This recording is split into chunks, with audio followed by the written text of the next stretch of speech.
আসসালামু আলাইকুম সবাইকে। আশা করি সবাই ভালো আছো। আমরা চলে আসলাম আমাদের আজকের ক্লাসে। আমি একটু সবাইকে একটু শেয়ার করে দেই ক্লাসটা। এখনও 9টা বাজে নাই, এখনও 1 মিনিট বাকি আছে। আমি সবসময় ক্লাসে আগে জয়েন করি। কি অবস্থা তোমাদের?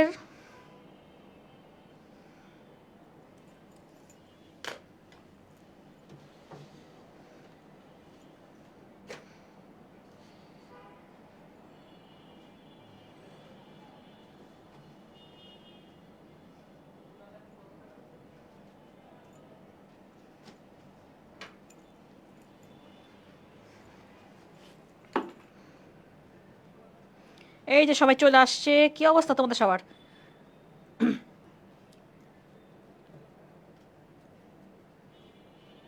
এই যে কুন্ডু সাহেব চলে আসছে রে। বিজয় কুন্ডু, বলো তোমার নামের সাথে একজনের ভাস্করের নামের মিল আছে, বলো নামটা কি?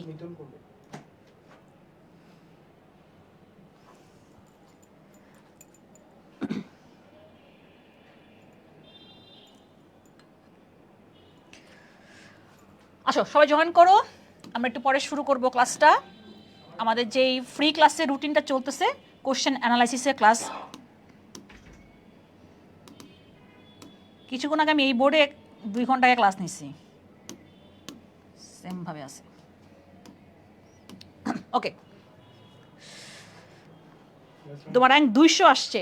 আচ্ছা দেখো, গতকালকে যারা পরীক্ষা দিছো অনেকে হতাশ পরীক্ষা দিয়ে, যে পারি নাই, আমার নেগেটিভ হয়েছে। দেখো তোমাদের গত ক্লাসে যে আমরা পরীক্ষাটা নিছি, এটা এমন তো না যে তুমি কালকেই তুমি হচ্ছে গিয়ে সব পারবা, কারণ আমাদের এখনো মেইন ক্লাস শুরুই হয় নাই। তোমাদেরকে এই পরীক্ষাটা নেওয়ার উদ্দেশ্যটা ছিল যে ভার্সিটিতে পরীক্ষার কোশ্চেন কীরকম হয় অ্যাডমিশনে, তুমি সেটা বোঝার জন্য। সেই জন্য তোমরা অনেকেই পারো নাই। আমি বলছি দেখো, তুমি নাই পারতে পারো, তুমি তো এখনো ক্লাসই শুরু করো নাই অ্যাডমিশনে, তুমি কীভাবে পারবা? সো এরকম চিন্তা করা লাগবে না। যার যে র্যাঙ্ক আসছে এটা মন খারাপ করার কিছু নাই। আমরা 6 তারিখ থেকে আমাদের যখন মেইন ক্লাসগুলো শুরু হবে টপিক ভিত্তিক, তখন তুমি বুঝতে পারবা। তখন তুমি দেখবা যে 15 দিন যাওয়ার পর তুমি তখন ইউজ টু হবা। আচ্ছা ঠিক আছে, অ্যাডমিশনে কীভাবে পড়তে হবে। প্রথম একটু উল্টাপাল্টা লাগতেই পারে, ছন্ন ছাড়া লাগবে, আচ্ছা কোনটা থেকে কোনটা পড়বো এরকম লাগবে। কিন্তু আস্তে আস্তে তুমি দেখবা যে আমাদের যখন রুটিন ওয়াইজ তোমরা যখন চলে আসবা, তখন দেখবা যে যেমন আমরা যখন এখন পড়াচ্ছি, আমাদের এগুলো হচ্ছে গিয়ে প্রশ্ন অ্যানালাইসিস। আমি একটা থেকে আরেকটা চলে যাচ্ছি, তুমি বুঝতে পারতেছো না যে কোথা থেকে কোথায় যাচ্ছি। কিন্তু যখন টপিক ওয়াইজ যখন পড়ে ফেলবা, তখনই তুমি দেখবা যে তোমার আইডিয়া হয়ে যাবে যে হ্যাঁ এই কোশ্চেনটা কোন টপিক থেকে আসছে। দাঁড়ো আমি একটু আবার একটু শেয়ার করে দিই ক্লাসটা।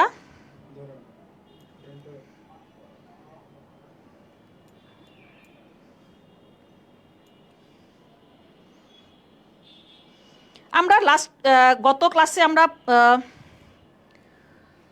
ঢাকা ভার্সিটি নিয়ে আমরা কোশ্চেন অ্যানালাইসিস করছিলাম। আজকে আমরা আর ইউ এ ইউনিট, এই আর ইউ এ ইউনিট দেখাবো ভাইবো না, যেটা সায়েন্সের ইউনিট, এটা বিভাগ পরিবর্তন ইউনিট।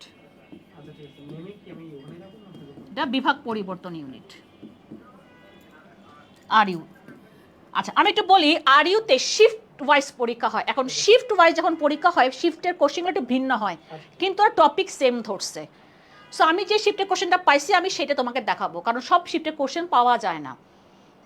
আর ইউতে প্রায় 2-3টা শিফটে পরীক্ষা হয়, কিন্তু কোশ্চেন প্যাটার্নটা ওরা সেম রাখছে। হ্যাঁ, কিন্তু তোমার ধরো মনে করো মুদ্রা থেকে প্রশ্ন আসছে, আমি আজকে দেখাবো তোমাকে মুদ্রার প্রশ্নটা। দেখা গেছে একটা মুদ্রা দিচ্ছে, দেখা যাচ্ছে অন্য শিফটে মুদ্রা থেকেই প্রশ্ন আসছে, অন্য একটা মুদ্রার প্রশ্ন দিচ্ছে। ওকে, তাহলে চলো। আচ্ছা, আমরা ঢাকা ভার্সিটি, আমরা বলো আমরা ঢাবি খকে মানে ফোকাস করি। দেখো আমার পাশে লেখা আছে বিভাগ পরিবর্তন। আমি যেন আজকে আর ইউর কোশ্চেন দেখাবো, তার মানে তোমার সাধারণ জ্ঞানের যে পড়াগুলা সব জায়গায় কম বেশি সেম, বরঞ্চ অন্য জায়গার জন্য আমার কিছু এক্সট্রা জিনিস পড়তে হয়, সেগুলো কিন্তু ক্লাসগুলো আমরা করাই ফেলবো। তাহলে চলো আমরা শুরু করে দিই। হ্যাঁ, আচ্ছা এই জায়গাটা কোথায় কে বলতে পারবা? এটা হচ্ছে কি আমাদের খাগড়াছড়ি। বলো তো খাগড়াছড়িতে কি আছে বা কি আমরা পড়ি খাগড়াছড়িতে? এই একটা পাহাড়, আমি একটা পাহাড়ের উপরে আছি, এই পাহাড় থেকে পুরো খাগড়াছড়ির শহরটা দেখা যায়। সেই পাহাড়টার নাম কি? আলু টিলা পাহাড়। কেন বিখ্যাত বলো তো দেখি? আলু টিলা পাহাড়, এটা আমরা বাংলাদেশের পার্টে পড়াবো। এই আলু টিলা পাহাড়ের মধ্যে একটা গুহা আছে, আলু টিলা গুহা। তার মানে প্রশ্ন আসে আলু টিলা গুহা কোথায়? খাগড়াছড়িতে। ঠিক আছে? গত ক্লাসটা কোথায় পাবো? গত ক্লাসটা তোমার এই পেজে করা আছে, পেজে দেওয়া আছে। ওকে, তাহলে চলো আমরা শুরু করলাম আজকের ক্লাসের ফার্স্ট প্রশ্ন। শুরু করলাম কিন্তু দেখো, আমরা গত ক্লাসেও দেখলাম অলিম্পিক নিয়ে প্রশ্ন হয়েছে। সো এখানেও তাই আরিউতেও অলিম্পিক নিয়ে প্রশ্ন হচ্ছে। কি বলছে যে বিশ্বের কোন শহরে সবচেয়ে বেশি সংখ্যক অলিম্পিক গেমস অনুষ্ঠিত হয়েছে। এখানে আমরা যে অলিম্পিকটা মিন করি, আমরা গ্রীষ্মকালীন অলিম্পিকটাকে মিন করছি, সামার অলিম্পিক। বলো কি হবে অ্যান্সার? কি হবে অ্যান্সার? কি হবে অ্যান্সার?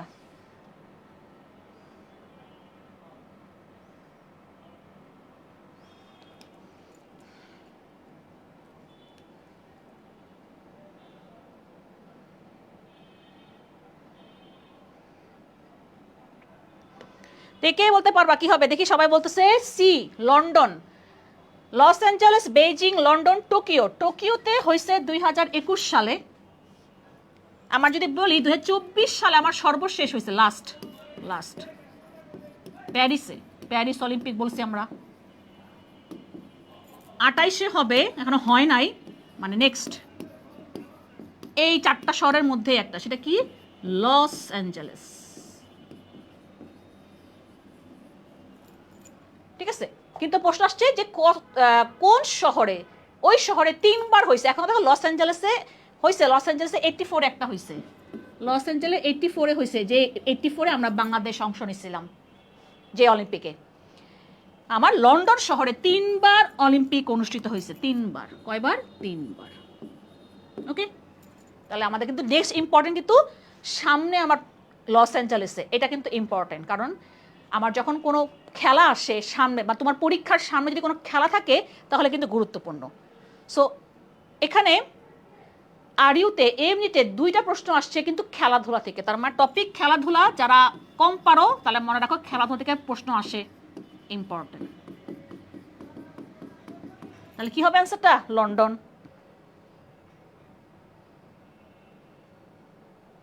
তুমি যে নাম দিয়ে রাখছো চাইনিজ মাইনিজ নাম, এই নাম অ্যাপ্রুভ করবে না, নাম চেঞ্জ করো। এবার আসো জুম অ্যাপ, তাই না? আমরা এই জুম অ্যাপটা খুব ইউজ করি এখন। তোমাদেরকে আমরা কালকে বলতেছিলাম যে আমরা জুম অ্যাপে আমরা হচ্ছে কি তোমাদেরকে গাইডলাইন সেশন নিব। এই করোনার সময় থেকে 2020-এর থেকে এই জুম অ্যাপের নামটা আমরা খুব শুনতে পাইছি, কারণ আমরা জুম অ্যাপে আমরা অনলাইনে ক্লাস নিতে পারছি। হ্যাঁ, আমরা আমি ফার্স্ট অনলাইনে ক্লাস শুরু করছিলাম এই জুম অ্যাপ দিয়ে। হ্যাঁ, যে জুম অ্যাপে হচ্ছে গিয়ে শেয়ার স্ক্রিন করে আর কি ক্লাস নেওয়া যায়। হ্যাঁ, এরকম অনেক সুবিধা আছে। এবং দেখো আমরা বলছিলাম তোমাদেরকে যে আমরা তোমাদেরকে যে জুম সেশন নিব, যে তুমি আমার সাথে সরাসরি কথা বলতে পারতেছো অনলাইনে, খুব সুবিধা হবে। সো এই জুম অ্যাপ কোন দেশের তৈরিকৃত অডিও ভিডিও যোগাযোগ প্ল্যাটফর্ম? বলো কোন হতে পারে?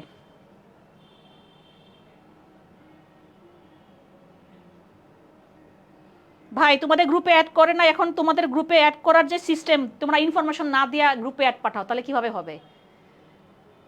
তোমাকে তো গ্রুপে অ্যাড পাঠাতে হবে ইনফরমেশন দিয়ে ঠিক মতন। এগুলা করলে তাই তোমাকে অ্যাকসেপ্ট করে নিবে। তাহলে বলো কি হবে? যুক্তরাষ্ট্র, তাই না? সবাই বলছে আমেরিকার একটা কোম্পানি।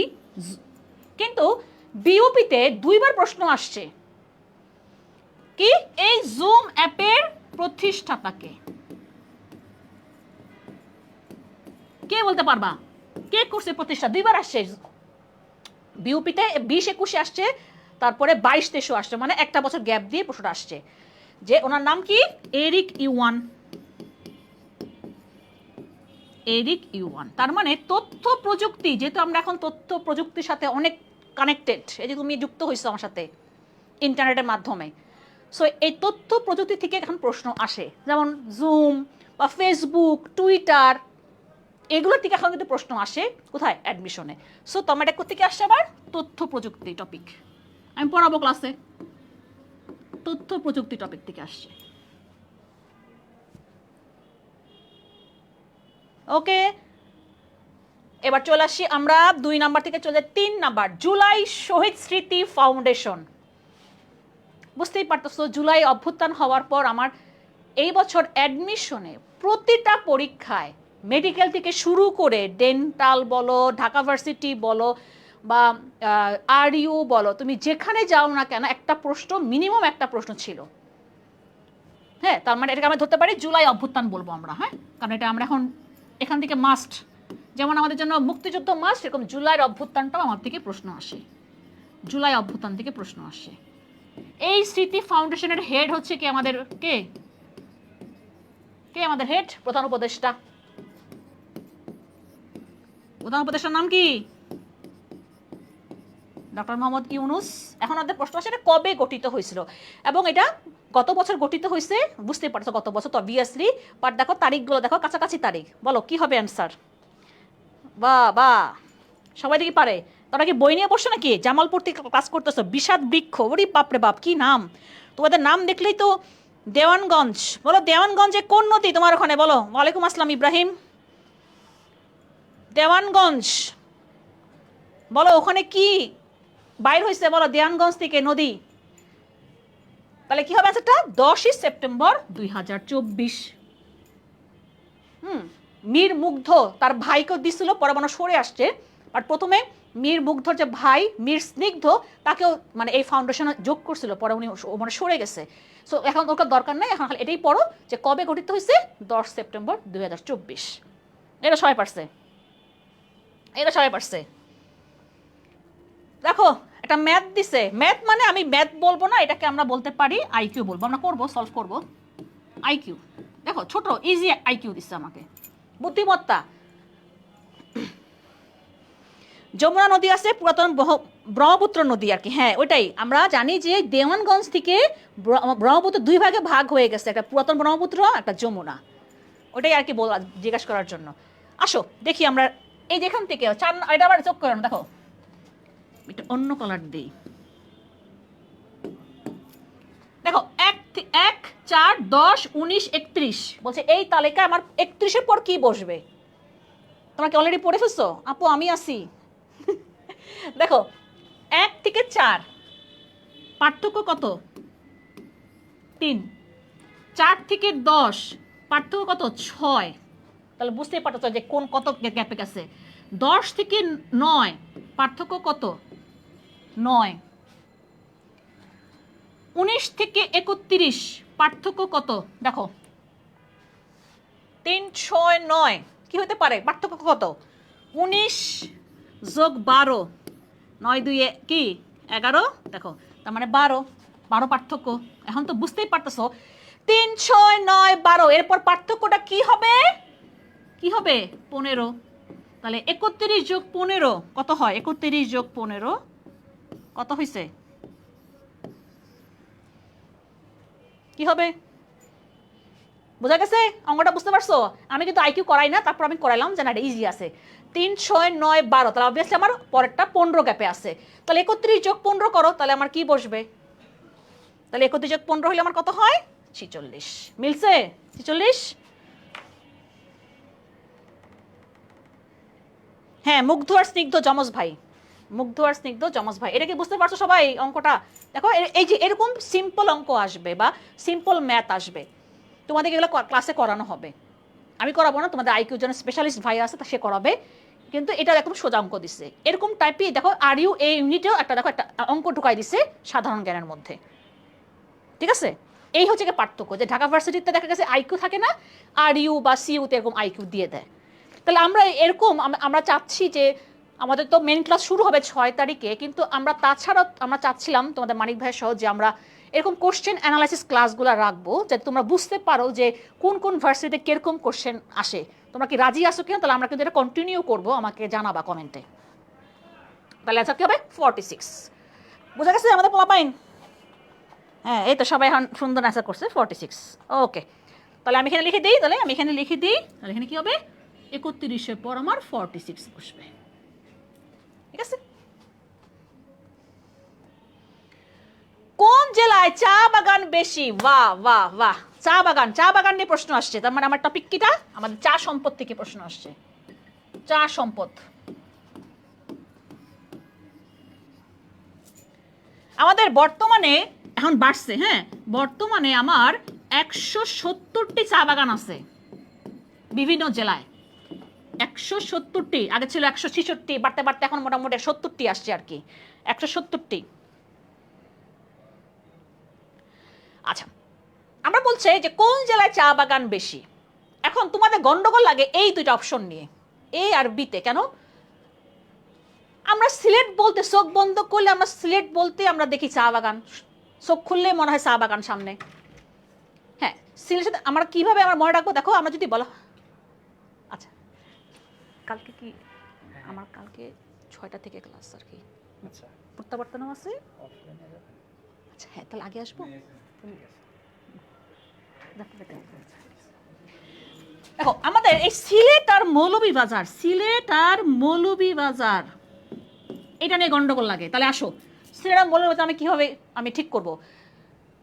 আমার বাংলাদেশের প্রথম চা বাগান, আচ্ছা ছবি আনলে হইতো, প্রথম চা বাগান দেখা মনে তোমাদেরকে প্রাইভেট ব্যাচে, বাংলাদেশের প্রথম চা বাগান এইটা আমার মালিনী ছড়া সিলেট।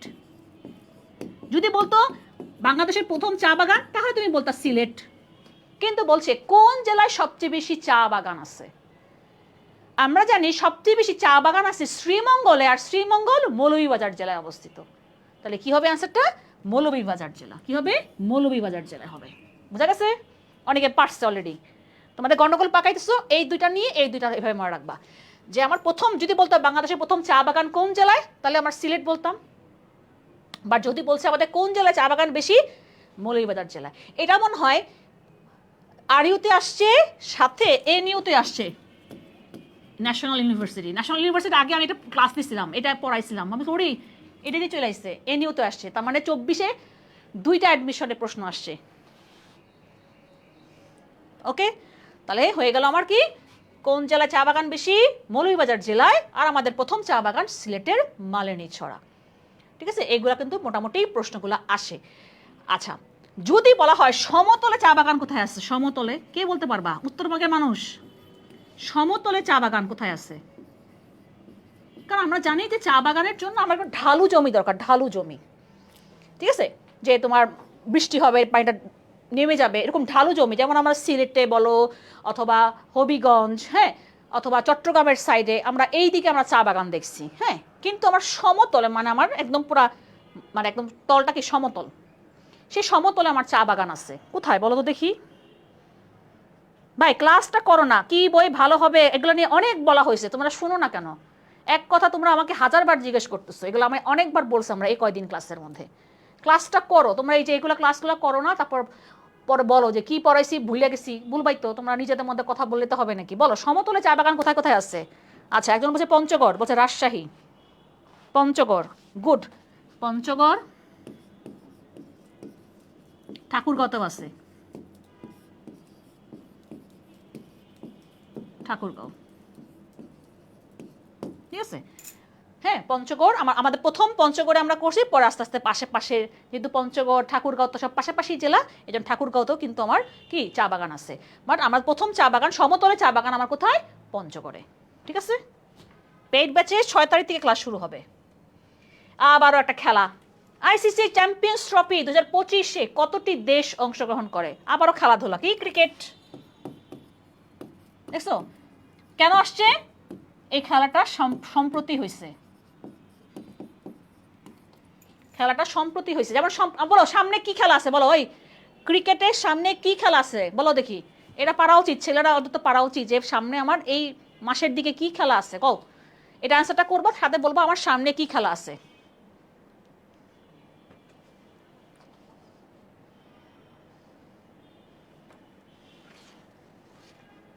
সামনে আমার কি খেলা বলো?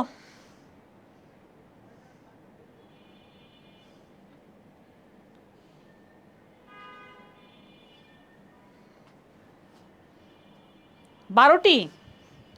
মারুফ বলছে T20 ওয়ার্ল্ড কাপ। আরো কিছু?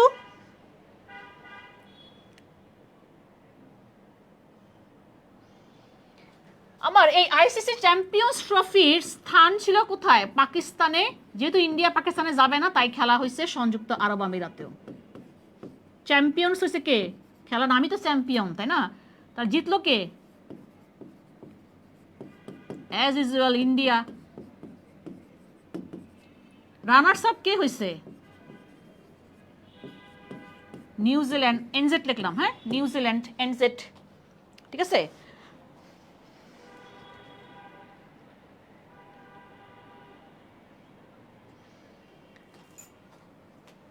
নেক্সট হবে কোথায়? নেক্সট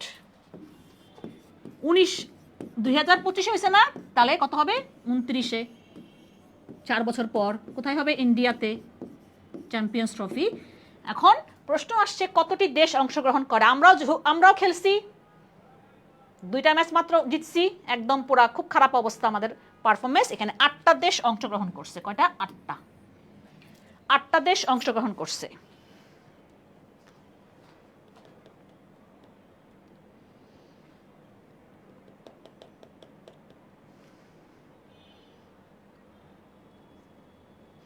সামনে কি আছে? সামনে কি আছে? বলো বলো।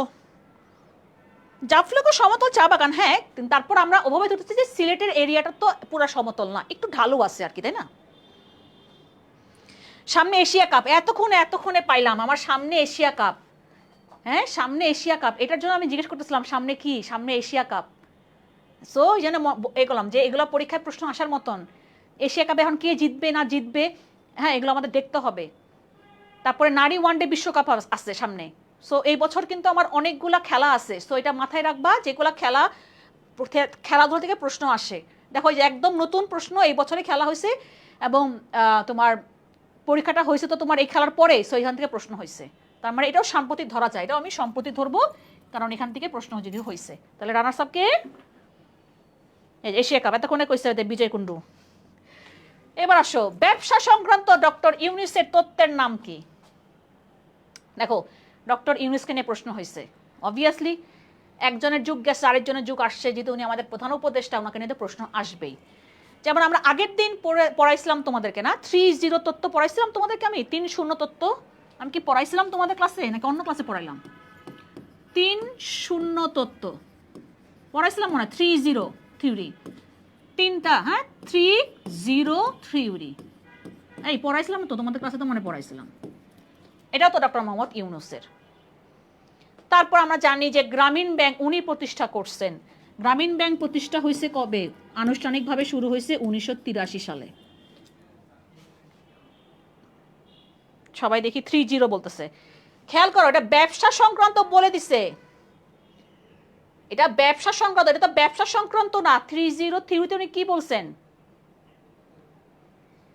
হ্যাঁ, 0 poverty, 0 unemployment, 0 net carbon emission, সবগুলো 0-0, কিন্তু এটা ব্যবসা সংক্রান্ত, এটা হবে সামাজিক ব্যবসা। কি হবে? সামাজিক ব্যবসা, ডি হবে অ্যান্সার।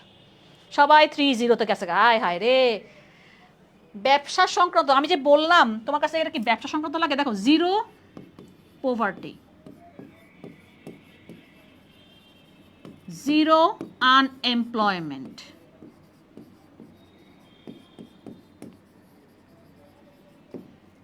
0 নেট কার্বন এমিশন, সব 0-0। এইটা আমার 3-0 তত্ত্ব, এটা আমার 3-0 তত্ত্ব। কি হবে? সামাজিক ব্যবসা, কল্যাণমুখী না, কি হবে? সামাজিক ব্যবসা।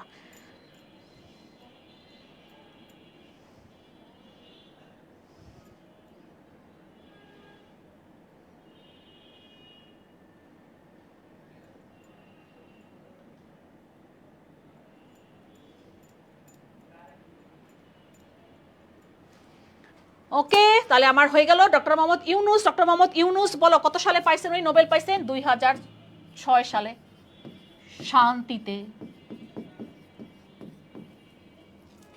2006 সালে শান্তিতে পাইছেন নোবেল পুরস্কার।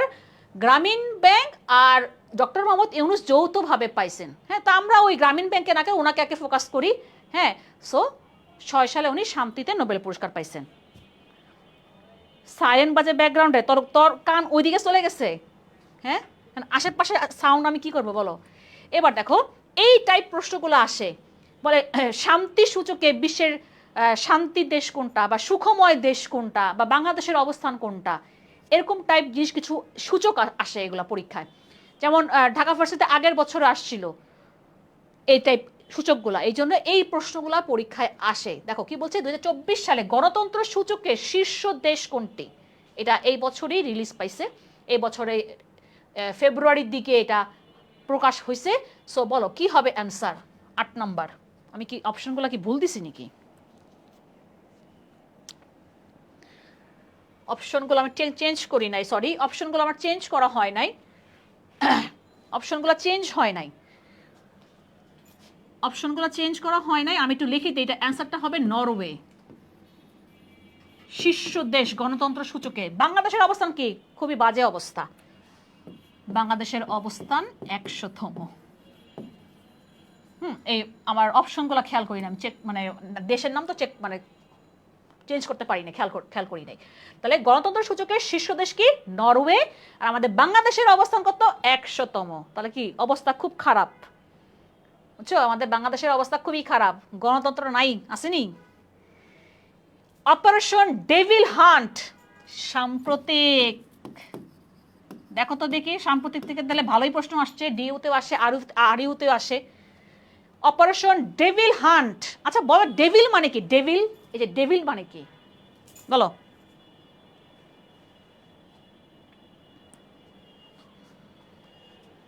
অপারেশন ডেভিল হান্ট শুরু হয়েছে এই সরকারের আমলে, এটা শুরু করছে।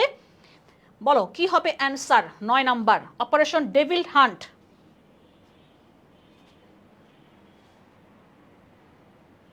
ইয়েস, আমরা সেঞ্চুরি করছি, ঠিকই বলছো।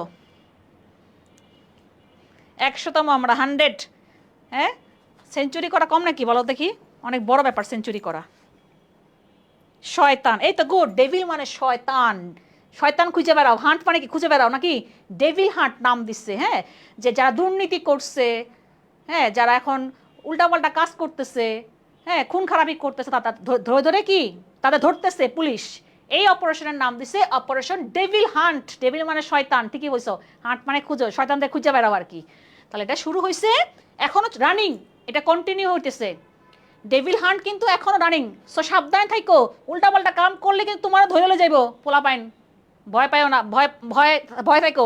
কোন সময় দেখবা তোমাকে ধরছে, বলবে কি, তোমাকে ধরতে আসবে, তুমি বলবা কি ব্যাপার ভাই, আবার ধরতে এলেন কেন? তখন কইব অপারেশন ডেভিল হান্ট। তখন কইব হ্যাঁ পড়ছি। কয় তারিখে শুরু হয়েছে? 8ই ফেব্রুয়ারি 2025। ঠিক আছে।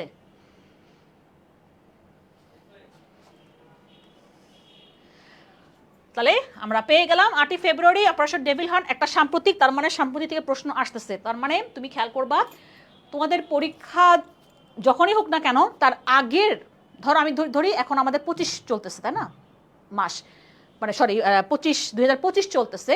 এই বছরের সাম্প্রতিকগুলো গুরুত্বপূর্ণ, সামনে আরও সাম্প্রতিক আসবে, সেগুলো আমাদের পড়তে হবে আর কি। ওকে, এবার চলে আসি আমরা ব্রিক্স। আমি সেদিন পড়াইছি, এখন তোমরা বলো কি হবে অ্যান্সারটা। ব্রিক্সের সদর দপ্তর কোথায়? আমরা আগের দিন পড়াইছিলাম BRICS. B for Brazil, R for Russia, I for India, C for China, S for South Africa.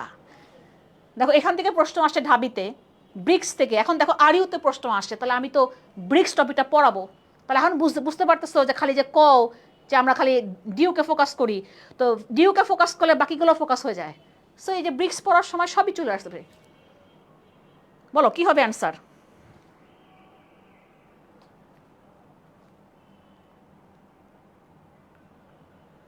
কোনোটি নয়। দেখো আমরা বলছিলাম যে ব্রিক্স একটা সংস্থা, এখন বর্তমানে দেশ 10টা, তাই না? আমি আগের দিন পড়াই ফেলছিলাম। আমরা বলছিলাম দেখো এই ব্রিক্সের কোনো সদর দপ্তর নেই, সদর দপ্তর নেই। হ্যাঁ, আচ্ছা কোন কোন সংস্থার নাই হেডকোয়ার্টার? G7, G20, G77, এগুলো পড়বো আমরা পরে। আর ব্রিক্স হেডকোয়ার্টার নাই। আরেকটা নাই কি? NAM, NAM, নন অ্যালাইন্ড মুভমেন্ট। এগুলার কোনো হেডকোয়ার্টার নাই, এগুলা কোনো হেডকোয়ার্টার নাই। তার মানে বুঝতেই পারতেছি যে ব্রিক্সের কোনো হেডকোয়ার্টার নাই। তাহলে কি হবে অ্যান্সারটা? কোনোটি নয়। কিন্তু আমি বলছিলাম এই ব্রিক্সের একটা ব্যাংক আছে, ব্যাংকের নাম এনডিবি, নয়া উন্নয়নশীল bank, new development bank, NDB. ব্রিক্সের একটা ব্যাংক আছে, কি নাম? এনডিবি। এই ব্যাংকের হেডকোয়ার্টার মানে সদর দপ্তর সাংহাই। সাংহাই কোথায়? সাংহাই বানান ঠিক আছে নাকি? তালিবর্ষ দন্তেস্ব মনে হয়। সাংহাই, সাংহাই চায়নাতে, ঠিক আছে। সো প্রশ্ন আসছে ব্রিক্স, যদি বলতো ব্রিক্স ব্যাংক তাহলে তুমি দেখতা কি আসতে অপশন আছে, বাট যেহেতু বলছে ব্রিক্সের তাহলে কি হবে? কোনোটি নয়, অথবা প্রশ্ন অপশন থাকতো যে কি কোনো সদর দপ্তর নেই। এই যে এগুলা পরীক্ষা আসে, G7 নেম ব্রিক্স, এই তিনটা ঘুরে ফিরে আসে পরীক্ষায়, ঠিক আছে।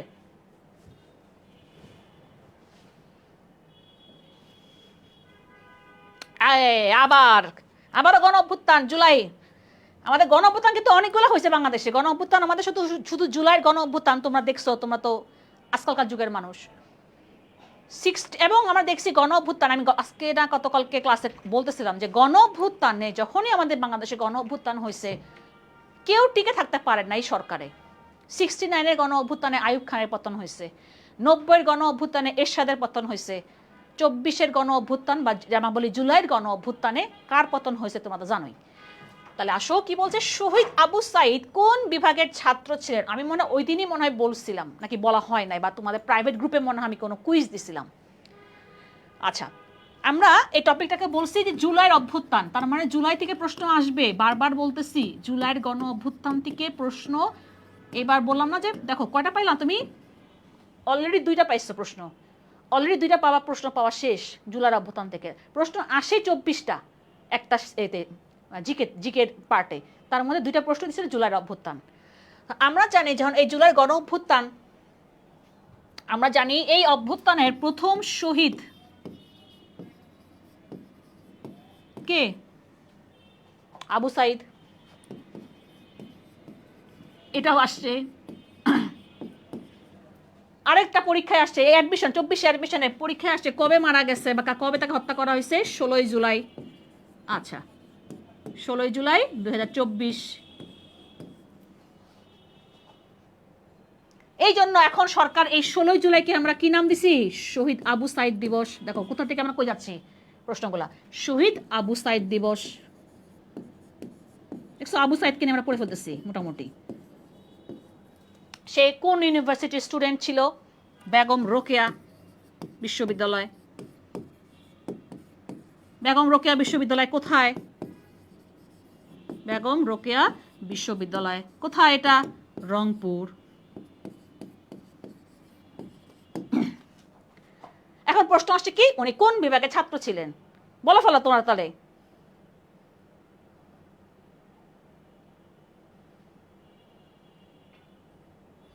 কি বলা হয় বলো, কি হবে অ্যান্সার? অলরেডি তোমরা ইতিহাস। আচ্ছা, ইতিহাস বিভাগের ছাত্র ছিল 20 জানুয়ারি 1969 সালে আসাদ যখন মারা যায়, আসাদ যখন গুলি খেয়ে মারা যায়, আমরা যে শহীদ আসাদ দিবস পালন করি 20 জানুয়ারি, ওই আসাদ ছিল ইতিহাস বিভাগের ছাত্র। আমি ক্লাসে মনে বলছিলাম, ইতিহাস ক্লাসে, তোমাদের মনে ছিল না মনে হয়, সে ইতিহাসের ছাত্র ছিল ঢাকা ভার্সিটিতে, ঠিক আছে। তাহলে এখানে আবু সাইদ হচ্ছে ইংরেজি বিভাগের। কোথায়? ইংরেজি। দেখো তো কার কার হয়েছে ইংরেজি। বই দিমু না তোমারে, দিমু না রাফি। কেন সমস্যা কি হয়েছে তোমাদের প্রাইভেট গ্রুপে? আচ্ছা আমি বলি তোমাকে, তোমরা যারা বলতেছো তোমাদের প্রাইভেট গ্রুপে অ্যাড দিচ্ছে না, তোমাকে অ্যাড রিকোয়েস্ট পাঠাইতে হবে। তুমি কি অ্যাড রিকোয়েস্ট পাঠাইছো গ্রুপে? অনেকে না পাঠায়া আমাকে এটা বলতেছো। 2 নম্বর, অ্যাড রিকোয়েস্ট পাঠাইছো যখন 2টা ইনফরমেশন লাগে, তোমরা ইনফরমেশন না দিয়ে অ্যাড রিকোয়েস্ট পাঠাও, তোমাকে কেন অ্যাকসেপ্ট করবে আমাকে বলো। এই জিনিসগুলো যদি করলে তো এখন তোমাকে তো অ্যাকসেপ্ট করবে না, অফিসিয়ালরা দেখবে যে তুমি এই মানে তুমি স্টুডেন্ট মানে তুমি ভর্তি হয়েছো কিনা। সো 2টা ইনফরমেশন চাইছে, এগুলো দিয়ে তারপর তোমাকে অ্যাড রিকোয়েস্ট পাঠাইতে হবে। 3 নম্বর, আজকে ফেসবুক অ্যাকাউন্ট খুলে তুমি আজকেই জয়েন করছো তাহলে হবে, নতুন ফেসবুক অ্যাকাউন্ট অটো রিজেক্ট হয়ে যায়। নাম দিছো কোন একটা জানি কি কোরিয়ার একটা নাম দিছো চিং চাং চুং, এগুলা দিলে কি আমি অ্যাকসেপ্ট করব ফেক অ্যাকাউন্ট? তোমার তো যে বিষাদ সিন্ধু কিরকম কিরকম, হ্যাঁ মনরূপ মাঝি, এই হচ্ছে তোমাদের অ্যাকাউন্ট, এগুলা কি অ্যাকসেপ্ট করবো আমরা? আমাকে বলো, তুমি করবা? তুমি তো বলবা এটা ফেক অ্যাকাউন্ট দিয়ে রাখছো, ফুলের ছবি ফলের ছবি, কিন্তু নতুন ফেসবুক অ্যাকাউন্ট হওয়া যাবে না তো। মানে তোমার 1 মাস থাকতে হবে মিনিমাম, ফেসবুকের অ্যাকাউন্ট থাকতে হবে 1 মাস, ঠিক আছে? হ্যাঁ না ওটাই বলতেছি যে এখন তো ইনফরমেশন দুইটা চাইতেছে, 36 ঘন্টা আর রেজিস্ট্রেশন নাম্বার, এই দুটো দিলেই হয়ে যাবে, বুঝছো? হ্যাঁ যারা চুংচাং নাম ওগুলো ঠিক করো, হ্যাঁ একটা কি জানি নাম দিছো আল্লাহ, তবে উচ্চারণ করতে পারলাম না কোন দেশের শব্দ এটা। ওকে আসো আমরা তাহলে আবার জায়গা পড়াতে, তাহলে এখন বুঝতে পারছো কি হবে ইংরেজি বিভাগের। আর ইতিহাস কি বললাম, আসাদ সেও গণ অভ্যুত্থানে নিহত হয়েছিল, কোনটা 69-এর গণ অভ্যুত্থানে, আর আমাদের আবু সাইদ 24-এর গণ অভ্যুত্থানে নিহত হয়েছিল, তাই না? যেভাবে যে হাত বাড়াই দিছিল, এবং আমরা আগের দিন কাছে পড়ছিলাম টাকিনে যে একটা শিল্প কর্ম, একটা যে ছবি আঁকা হয়েছে, এটাই তো আসছে উন্নত মমশির, এবং আরেকটা মনে হয় এটা আসছে যে উন্নত মমশির শিল্পীকে শহীদ কবির, আমরা আগের দিন পড়াইছি, এটাও আসছিল আর ইউর আরেকটা শিফটে বলে দিলাম। তার মানে বুঝতে পারতেছো যে আবু সাইদকে নিয়ে প্রশ্ন যা যা বলছি, যা যা বলার মতন সবই বলে ফেলছি, এই যেগুলো এই পরীক্ষায় আসছে। ওকে আচ্ছা, পেসো কোন দেশের মুদ্রার নাম? তার মানে এটা কি মুদ্রা থেকে টপিক আসছে? দেখো মুদ্রা সবচেয়ে কঠিন টপিক একটা, মুদ্রা সবচেয়ে কঠিন একটা টপিক, কঠিন না আসলে একটু পড়া বেশি মুদ্রাতে। হ্যাঁ তুমি বাংলাদেশ যখন পড়তেছো তোমার আমাদের মুদ্রার নাম কি? আমি কব এটা আবার পড়া লাগে নাকি, আমার তো হাতি আছে টেহা টেহা। তো হচ্ছে গিয়ে তোমার এই যে আমার যে বাকি যে বিভিন্ন দেশের মুদ্রা আমার নাম পড়তে হয়, অনেকগুলো দেশ আছে পৃথিবীতে, আমি পড়াই তো দিবই, এই টপিক থেকে প্রশ্ন আসে, আমার কিন্তু পড়ানো আছে, আমি এটাও পড়াইছি, আজকে আমি আনতে ভুলে গেছি, আমার কাছে ছিল, আজকে আমার কালকে রাতে যে মনে করবো আমি করছিলাম, পড়ার খেয়াল করা হয়। পেসো কোন দেশের মুদ্রার নাম বলো? Argentina, Guatemala, Panama, Nicaragua. চিংচাং আর কমেন্ট করেন, লজ্জা পাইছে ভাই, কি বলবো বলো, এমন হচ্ছে গিয়ে অ্যাকাউন্টের নাম্বার নাম দিয়ে রাখছে, কঠিন তো লাগে। মোহাম্মদ আনাস আলী কোথা থেকে জয়েন্ট হবে এবং কিভাবে? তুমি যখন, আচ্ছা তুমি আমাকে ইনবক্সে নক করো, আমি তোমাকে ভিডিও দিয়ে দিব না, হ্যাঁ ওই ভিডিওতে বলা আছে কিভাবে কিভাবে কোথায় জয়েন করতে হবে, আমি তোমাকে দিয়ে দিব না, তুমি আমাকে নক করো। আচ্ছা আমাকে বলছে পেসো কোন দেশের মুদ্রা না, তোমরা অলরেডি বলে ফেলছো, অলরেডি তোমরা বলে ফেলছো। দেখো নিকারাগুয়া, কর্ডোবা, বাট আমি এটা পড়াই না, কারণ এগুলো একটা বেশি মানে কম ইম্পর্টেন্ট, ঠিক আছে? গুয়েতেমালা, এটাও আমি পড়াই না, গুয়েতেমালাটাও আমি পড়াই না। তারপর আমি তুমি লিখে দিচ্ছি কুয়েত জাল।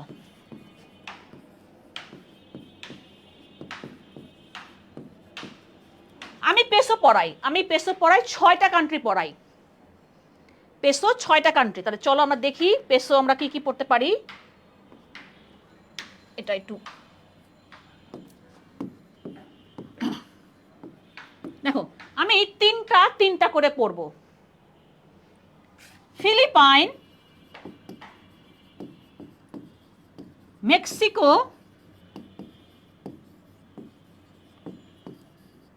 কলম্বিয়া,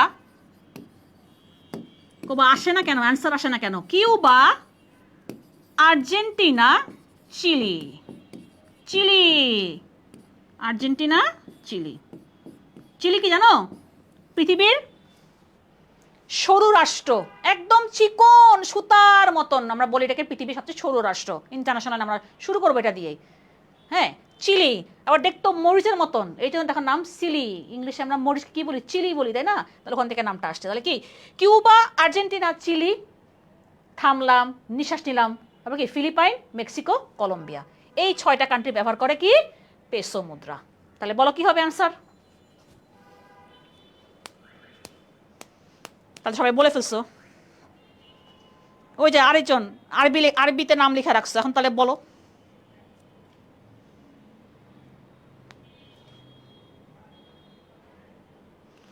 এখন আবির তুমি লিখলা, তোমার আইডিও ঠিক আছে, যাদের আইডি ঠিক আছে তোমরা যদি ঠিকভাবে ইনফরমেশন দাও 36 ঘন্টার মধ্যে অ্যাকসেপ্ট করবে।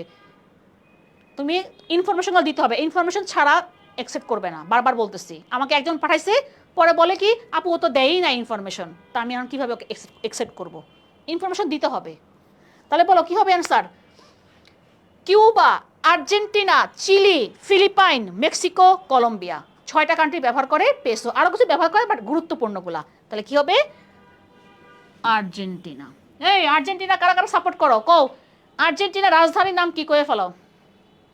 এই যে মেসি, স্কাইলাইন, বাপরে বাপ কি নাম স্কাইলাইন। চিকন রাষ্ট্র, সরু রাষ্ট্র, বুঝছো? আর্জেন্টিনার রাজধানীর নাম কি বলো?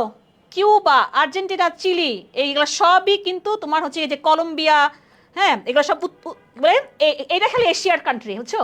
এগুলো সব উত্তর দক্ষিণ আমেরিকার। খালি আমার কাছে ছিল ফিলিপাইনের পেসোটা, আনলে তোমাকে দেখাতে পারতাম। তাক মনে করো আমাদের যখন মেইন ক্লাস শুরু হবে তখন দেখাবো না। এই 6টা কান্ট্রি ব্যবহার করে পেসো মুদ্রা।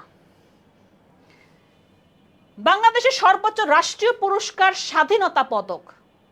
সেদিন কোথায় পড়াইলাম? তোমাদেরকে পড়াইছি। কোন সালে প্রবর্তন করা হয়? না, বলে দেব, 2টা প্রশ্ন বলবো এখান থেকে।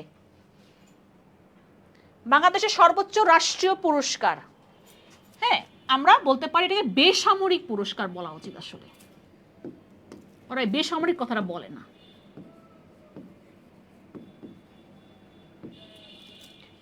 স্বাধীনতা পদক।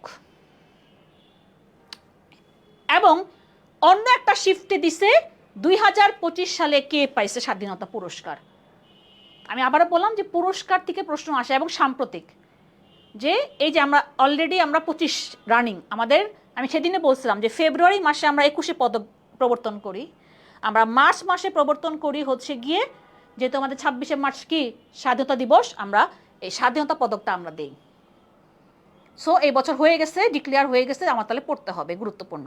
হ্যাঁ, যদি তোমাদের পরীক্ষার আগে, এখন আমি তো জানি না আমাদের সামনে কবে পরীক্ষা হবে, তাই না? যদি পরীক্ষার আগে নতুনটা ডিক্লারেশন করে তাহলে নতুনটা পড়বো, আর না হলে আমি পুরানটাই পড়বো, মানে 25টা পড়বো। যেমন আমি আজকে ক্লাসে, নার্সিংয়ের ক্লাসে আমি বাজেট পড়াইছি 25-26, জুন মাসে হয়ে গেছে। বাট তার আগে আমি যখন মে মাসে পড়াইছিলাম তখন আমি পড়াইছিলাম 24-25, কারণ তখন আমার বাজেটটা আসে নাই। নতুনটা আসছে, আমি আজকে নতুনটা পড়াই দিছি। তাহলে আমাদের সর্বোচ্চ বেসামরিক রাষ্ট্রীয় পুরস্কার স্বাধীনতা পদক দেওয়া হয় 1977 সাল থেকে। কত সাল থেকে? 77 সাল থেকে। 25-এ নারী ফুটবল টিম পাইছে, সেটা হচ্ছে 21 পদক। আসবে, আসো। 21 পদক পাইছে। দেখো, আমরা দ্বিতীয় সর্বোচ্চ বেসামরিক পুরস্কার।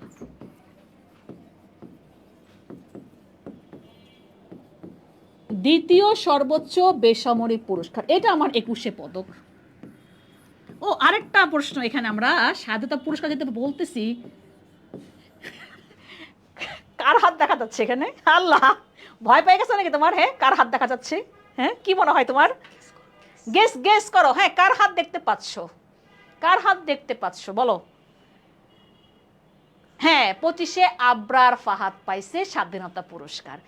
আর আমাদের 21 পদকে আমাদের নারী ফুটবল দল পাইছে। এবার আরো অনেকজন পাইছে, বাট স্পেশাল যদি বলি নারী ফুটবল দল।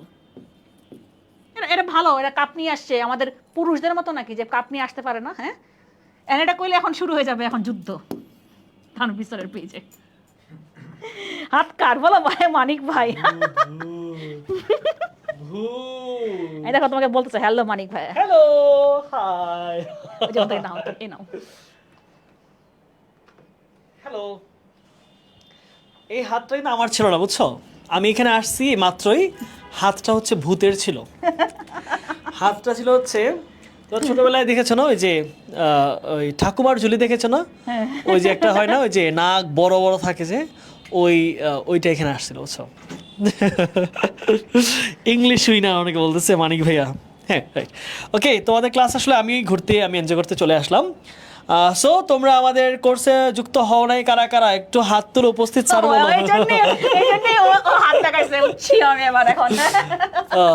13তম কোশ্চেনে চলে আসছে, কোশ্চেন অ্যানালাইসিস। আচ্ছা, টুকি ভাই, বিজয় কুন্ডু তার পিটামু তারা।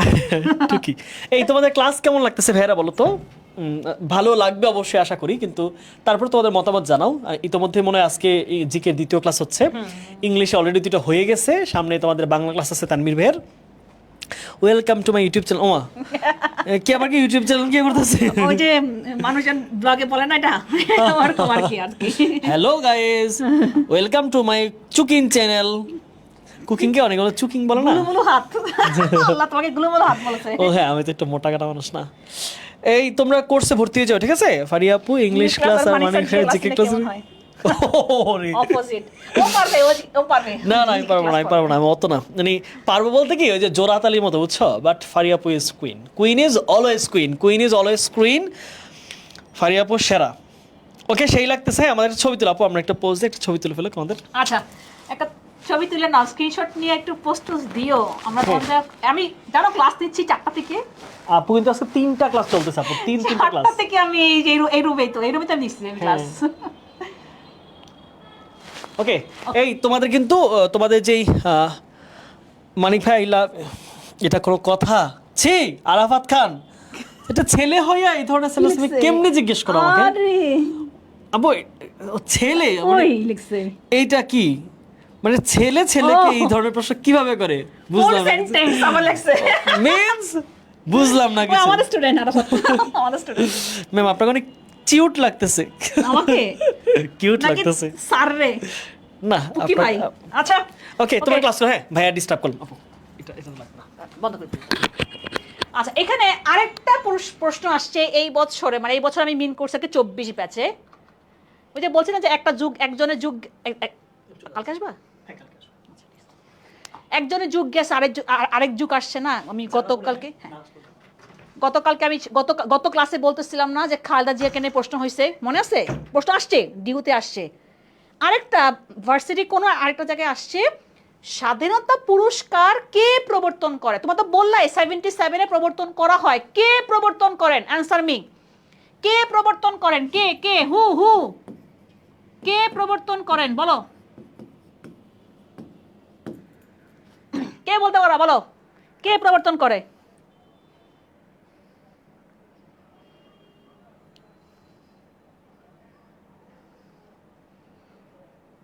কিরে আরাফাত, তুই কি মন খারাপ করাচ্ছিলি নাকি? হ্যাঁ, খালেদা জিয়া। মোহাম্মদ রাহাত বলছে খালেদা জিয়া। 77 দিকে কিন্তু খালেদা জিয়া কিন্তু সরাসরি পলিটিক্সে আসে নাই। সো খালেদা জিয়া না অ্যান্সারটা, সব খালি খালেদা জিয়া হবে। ডিসকাশন গ্রুপ খুলবো আমরা 6 তারিখের পরে, যখন আমাদের মেইন ক্লাস শুরু হবে। প্রাইভেট গ্রুপে অ্যাড হয়েছো কিনা বুঝবো কিভাবে? ওরে দাঁড়াও,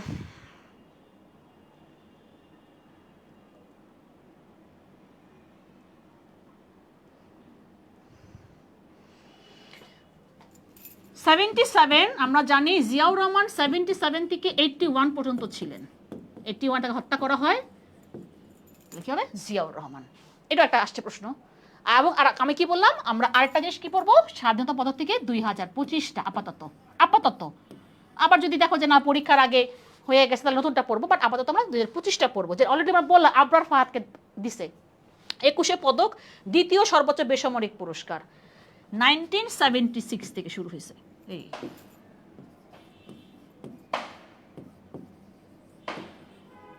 এবং 1976-এ আমরা কাজী নজরুল ইসলামকে 21 পদক দিয়েছিলাম। তারপর তো উনি 96-এই উনি মারা যান।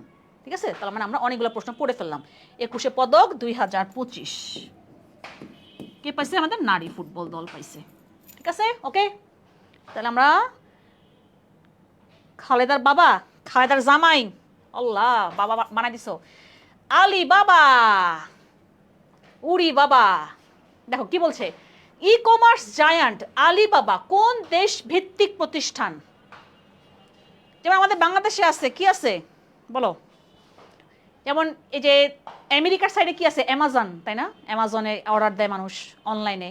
আমাদের গরিবের অ্যামাজন কি বলো দেখি? আমাদের বাংলাদেশে বলো দেখি, গরিবের অ্যামাজন কি?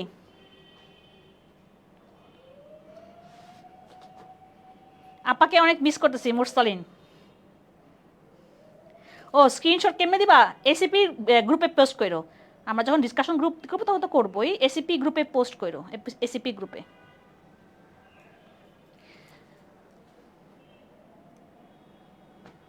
আপু কোর্স ফি কত?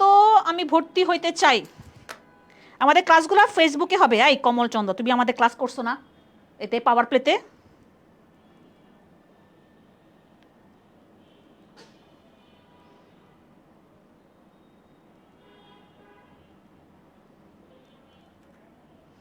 দারাস, তাই না? আমাদের গরিবের এমাজ আছে দারাস। এরকম আলিবাবা হতেছে গিয়ে তোমার যে দেশভিত্তিক, সেটা হচ্ছে গিয়ে এটার প্রতিষ্ঠা করেছে জ্যাকমা, তাই না? বেটার নাম জ্যাকমা। তাহলে কি হবে? চীন চীন চীন চীন চীন, এই যে চীন চীন চীন। দেখো চীনের নামগুলো কিরকম জানো? জ্যাকমা, কিরকম কিরকম নাম। তারপরে চীনের প্রেসিডেন্ট নাম শি জিনপিং, দেখো কেমন, ওই যে পিং পুং দেখছো, সব চংপং এরকম নাম আর কি, শি জিনপিং। তারপরে জাপানের প্রধানমন্ত্রীর নাম এখন যিনি আছেন শিগেরু ইশিবা, কি কি কিরকম নাম, এগুলো সব শিখতে হবে কিন্তু, বুঝছো পোলাপাইন? কোন দেশের কোন প্রধানমন্ত্রী? মার্ক কার্নি কানাডার, এরকম। ডোনাল্ড ট্রাম্প জানোই তো, কইলাম না? হ্যাঁ, আমাদের পার্শ্ববর্তী মোদি সাহেব কোন দেশের জানোই? এই যে নরেন্দ্র মোদি, ইন্ডিয়ার প্রধানমন্ত্রী। এই জিনিসগুলো আমাদের পড়তে হয়। তোমার কমেন্ট মাইশা জাহান কি হয়েছে বলো? তাহলে আলিবাবা পাইলাম আমরা কি? চীনের। বাংলাদেশের সীমান্তবর্তী ভারতের রাজ্য কয়টি? কইতে কইতে ভারত চলে আইছে। অনেকে বলে ভারতের সাথে এখন ঝগড়া, ভারত নিয়ে প্রশ্ন আসবে না, ভারত পড়বো না। অনেকে আবার ঢং করে বলো তোমরা আবার এরকম, ঠিক আছে? এখন যে পড়বো না বলতেছো, পরীক্ষাতে প্রশ্ন আসবে। তোমার 3 দিক থেকে ভারত ঘেরা, তুমি কোন দিকে যাবে বলো? ভারত না পড়ে তুমি কই যাবা বলো?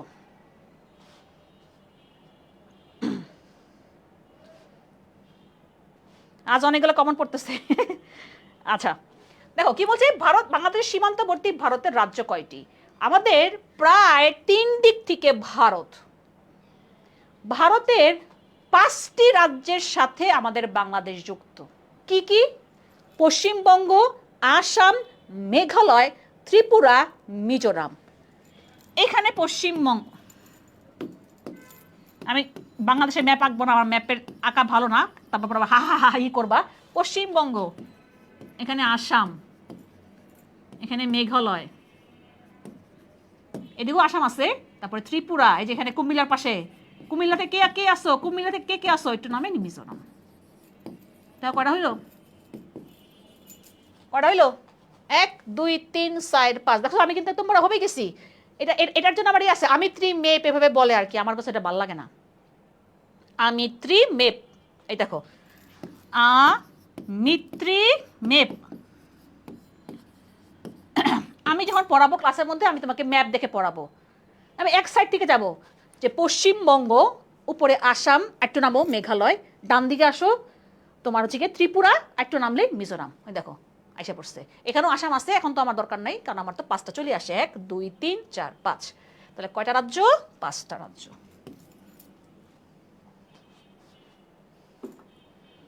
ম্যাপ না আঁকালে বুঝবো কিভাবে? ক্লাসে পড়াবো, ক্লাসে ক্লাসে। এই যে কুমিল্লা থেকে বলছি, এই যে কুমিল্লার মানুষজন এখানে এখানে। এই যে আমিত্রি ম্যাপ দেখো কিভাবে আসতেছে, আসাম, মিজোরাম, ত্রিপুরা, মেঘালয়, পশ্চিমবঙ্গ। এটা হচ্ছে আমার কাছে বরঞ্চ মনে হয় যখন আমরা ম্যাপ দেখে পড়বো তখন তোমাদের জন্য ইজি হবে। কোন দেশ থেকে আরব বসন্তের সূচনা হয়? আরব স্প্রিং। পৃথিবীর বিভিন্ন দেশে কোনো না কোনো অভ্যুত্থান হয়েছে। একটা এরকম, এটা হচ্ছে গিয়ে আমাদের বলা যাবে যে মধ্যপ্রাচ্যে এই আরব বসন্ত, বা আফ্রিকা, মানে আমাদের আফ্রিকার ওই এলাকাতে, আফ্রিকার মধ্যপ্রাচ্যের কিছু দেশের মধ্যে আমার এই আরব বসন্তের ছোঁয়াটা লাগছিল। এই আরব বসন্তের ছোঁয়ায় দেখা গেছে যে অনেকেই যারা নাকি 30 বছর 40 বছর ধরে ক্ষমতায় ছিল, তারা সবাই নেমে গেছে। সর্বশেষ সিরিয়া, আমরা লাস্ট ক্লাসে পড়াইছিলাম সিরিয়ার প্রেসিডেন্ট পালায় গেছে, পড়ছি। এই সিরিয়ারও কিন্তু এই আরব বসন্তের ছোঁয়া লাগছিল 11 সালে, কিন্তু শেষমেশ 11 সাল থেকে শেষমেশ এই 25-এ গিয়া বাশার আল আসাদ পতন হয়েছে। কিন্তু এই আরব বসন্তের ছোঁয়াটা এই সিরিয়াতে লাগছে। বলছে প্রথম কোন দেশে, দেখি কে বলতে পারবা? এরপরে আস্তে আস্তে বাকি দেশগুলো ছড়ায় গেছে। মিশরের হোসনি মোবারক এই আরব বসন্তের ছোঁয়া, মানে আরব বসন্তের কারণে দেখা গেছে মানুষজন বিদ্রোহ করছে, হোসনি মোবারক ডাউনফল। লিবিয়া, গাদ্দাফি 11 সালে গাদ্দাফি 42 বছর ক্ষমতায় ছিল লিবিয়ার শাসক গাদ্দাফি। এই যে আরব বসন্তের ছোঁয়া লাগলো লিবিয়াতে, গাদ্দাফিকে মেরে ফেলা হয়েছে। একটা লোক 42 বছর ছিল। দেখো ক্ষমতা তুমি যতই থাকো না কেন, মানুষজন যখন বিদ্রোহ করবে, মানুষের গণ অভ্যুত্থান, দেখবা যে কেউ টিকে থাকতে পারে না।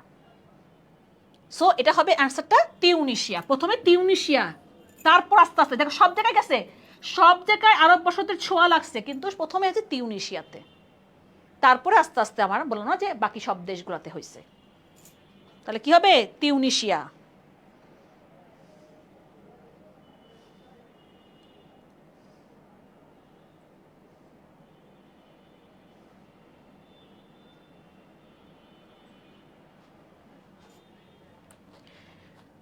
(2009) তিউনিশিয়া, তারপরে আস্তে আস্তে মিশর, লিবিয়া, সিরিয়া এভাবে করে ছড়ায় যায়। 11 সালে যেমন লিবিয়া যেটা বললাম, 11 সালে ওগুলো ঘটে। সিরিয়া তো 11 সালে আরব বসন্ত শুরু হয়েছিল, কিন্তু এই শেষমেশ 25, তার মানে কত, প্রায় কত ধরা যায়, প্রায় 13 বছর পরে এসে বাশার আল আসাদকে পতন করা হয়েছে। তাহলে এটা কি হবে? তিউনিশিয়া।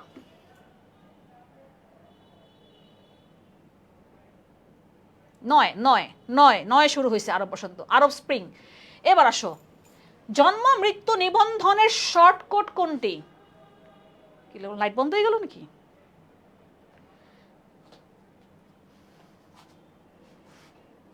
মোহাম্মদ আরাফাত খান, কিরে তুই দেখি তানভীর স্যারের পেজ থেকে করতেছিস ক্লাস, একটা লাইট কি অফ হয়ে গেল নাকি এখন হঠাৎ করে?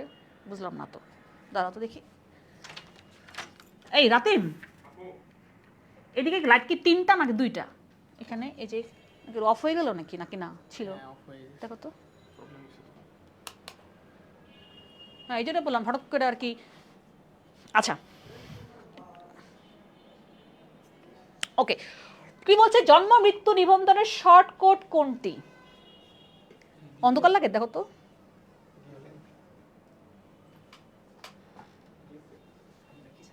এই জন্য এটা মানে হঠাৎ করে কি নিভে গেছে।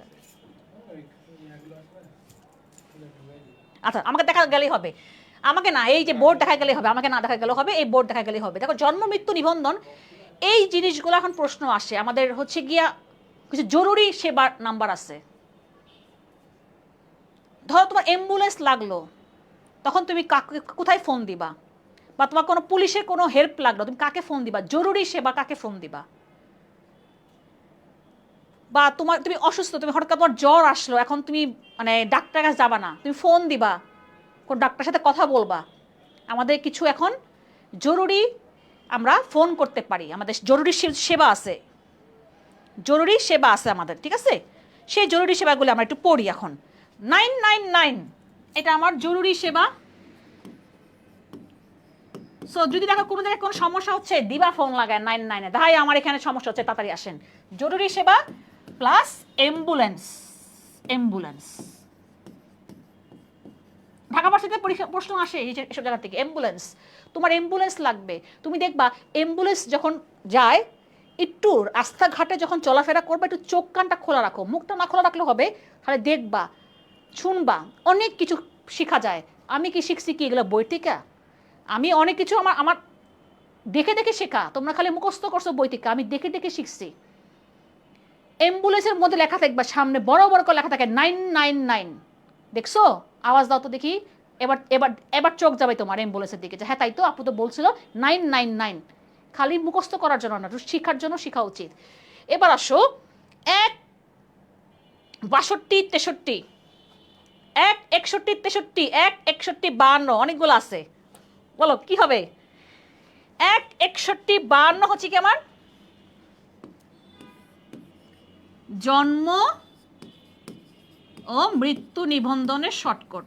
মানে ফোন করবা তোমার কোনো সমস্যা হলে নিবন্ধনের জন্য, জন্ম নিবন্ধন, আমার বার্থ সার্টিফিকেট বের করবো, বার্থ সার্টিফিকেট জন্য কোনো আমার দরকার কোনো ইনফরমেশন, তুমি ফোন লাগাই দিবা, 1 61 52-তে ফোন লাগাবা, ঠিক আছে? 1 61 52। আচ্ছা এবার আসি 1 62 63, 1 62 63 স্বাস্থ্যসেবা। এটা করোনার সময় খুব চলছে, কারণ করোনার সময় না ঘর থেকে বেরোতে পারি নাই, ফোন দিছো, ডাক্তার আমার তো, আমি গন্ধ পাই না নাক দিয়া, আমার তো নাক দিয়ে পানি পড়তেছে, তখন তো বুঝ জ্বালাইছো, কাম সারছে, দৌড়া ফেলেছে করোনা আমার, বুঝছো? যখনই আমি বুঝতে পারছি যে আমি নাকে গন্ধ পাই না, আমি বলছি এই তো গেছে, খাইলাম ধরা।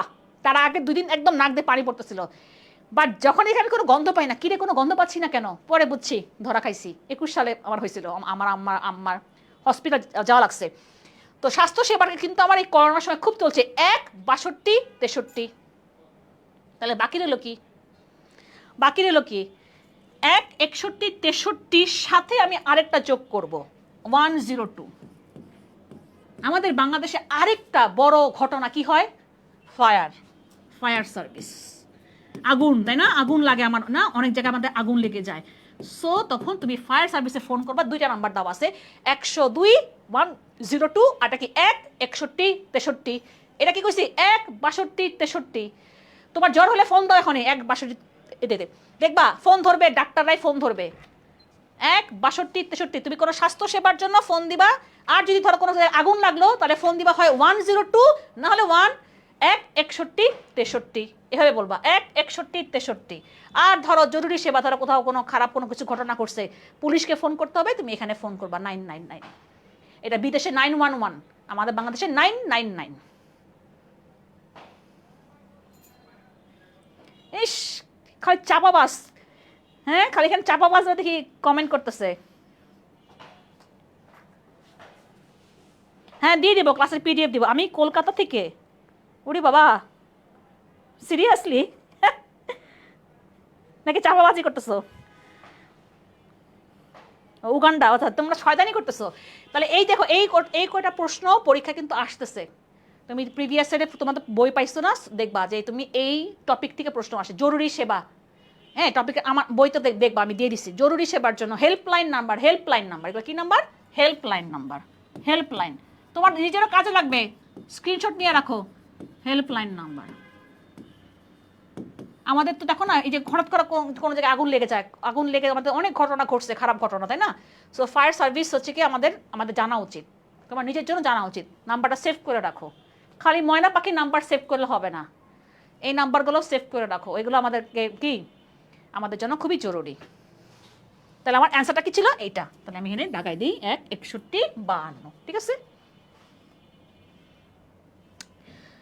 2024 সালে, আবারও সাম্প্রতিক 2024 সালে জলবায়ু পরিবর্তন সম্মেলন, কোপ।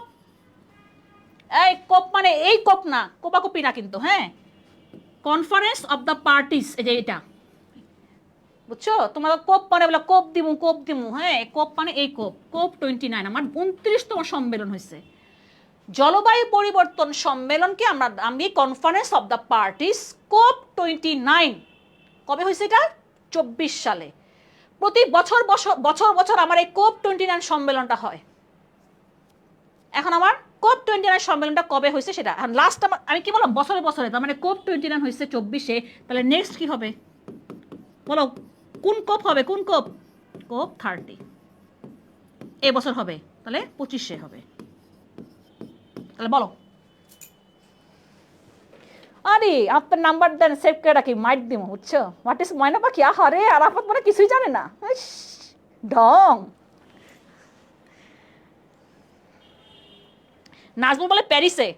নাজমুল প্যারিসে না। আচ্ছা, আমি একটা দেশের নাম বলি, সেই দেশের রাজধানীতে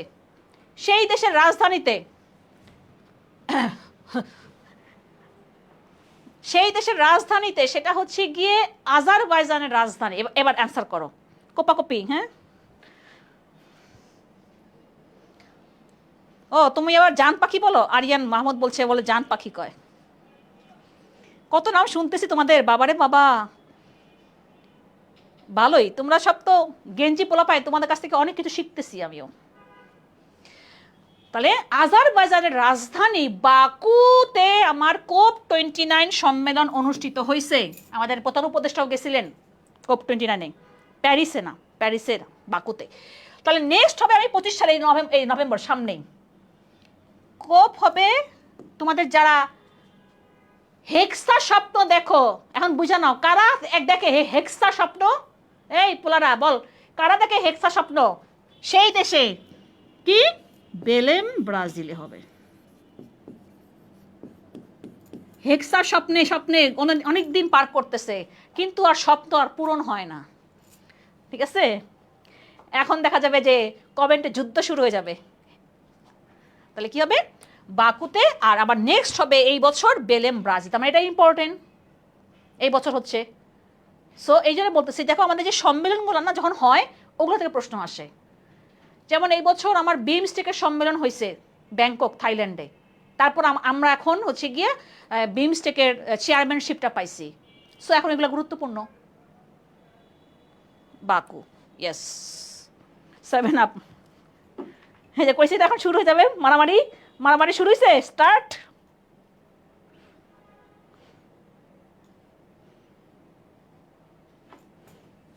আচ্ছা, তাহলে গেল আমার কোপ। এগুলা এই জন্য কোপ থেকে প্রশ্ন আসে। আচ্ছা, আরেকটা প্রশ্ন বলি, যদি বলে যে কোপ কোপ কিসের সাথে সম্পর্কিত, আর দেখবা আর 22-23 মানে এরকম আসছে কোপ নিয়ে, জলবায়ু পরিবর্তন নিয়ে সম্পর্কিত, জলবায়ু পরিবর্তন সম্মেলন নিয়ে সম্পর্কিত। সো জলবায়ু পরিবর্তন আমাদের একটা অ্যালার্মিং বিষয় পুরো পৃথিবীর জন্য। আর আমরা যারা তোমার একটু নিচের দিকের দেশ, নিচের দিকে মানে আমরা তো ভাটির দিকের দেশ, তাই না? আমরা জলবায়ু পরিবর্তন হলে আমরা জানি সমুদ্রের উচ্চতা বেড়ে যাবে, বেড়ে গেলে আমরা ডুবে যাব, এরকম আর কি। সো এই জন্য কিন্তু এই জলবায়ু পরিবর্তন সম্মেলনে দেখা গেছে আমরা কিন্তু সবসময় বাংলাদেশ অ্যাটেন্ড করি। তাহলে এটা কি জলবায়ু পরিবর্তন সম্পর্কিত সম্মেলন, কোপ। ঠিক আছে, 29 মানে 29তম সম্মেলন হয়েছে, আগামী হবে 30তম। বুঝা পড়ো, খালি না বুঝা মুখস্থ করো না আবার। নেক্সট, কোন মুঘল সুবেদার, ইতিহাস পাইছি এতক্ষণে, কোন মুঘল সুবেদার ঢাকাকে বাংলার রাজধানী করেন? বলো। ফিরবে কবে, ফিরবে রে রমজান? 7 আপ কি? এই যে আমাদের আরাফাত খান শিওর ব্রাজিল করে, আমাদের আরাফাত খান শিওর ব্রাজিল করে।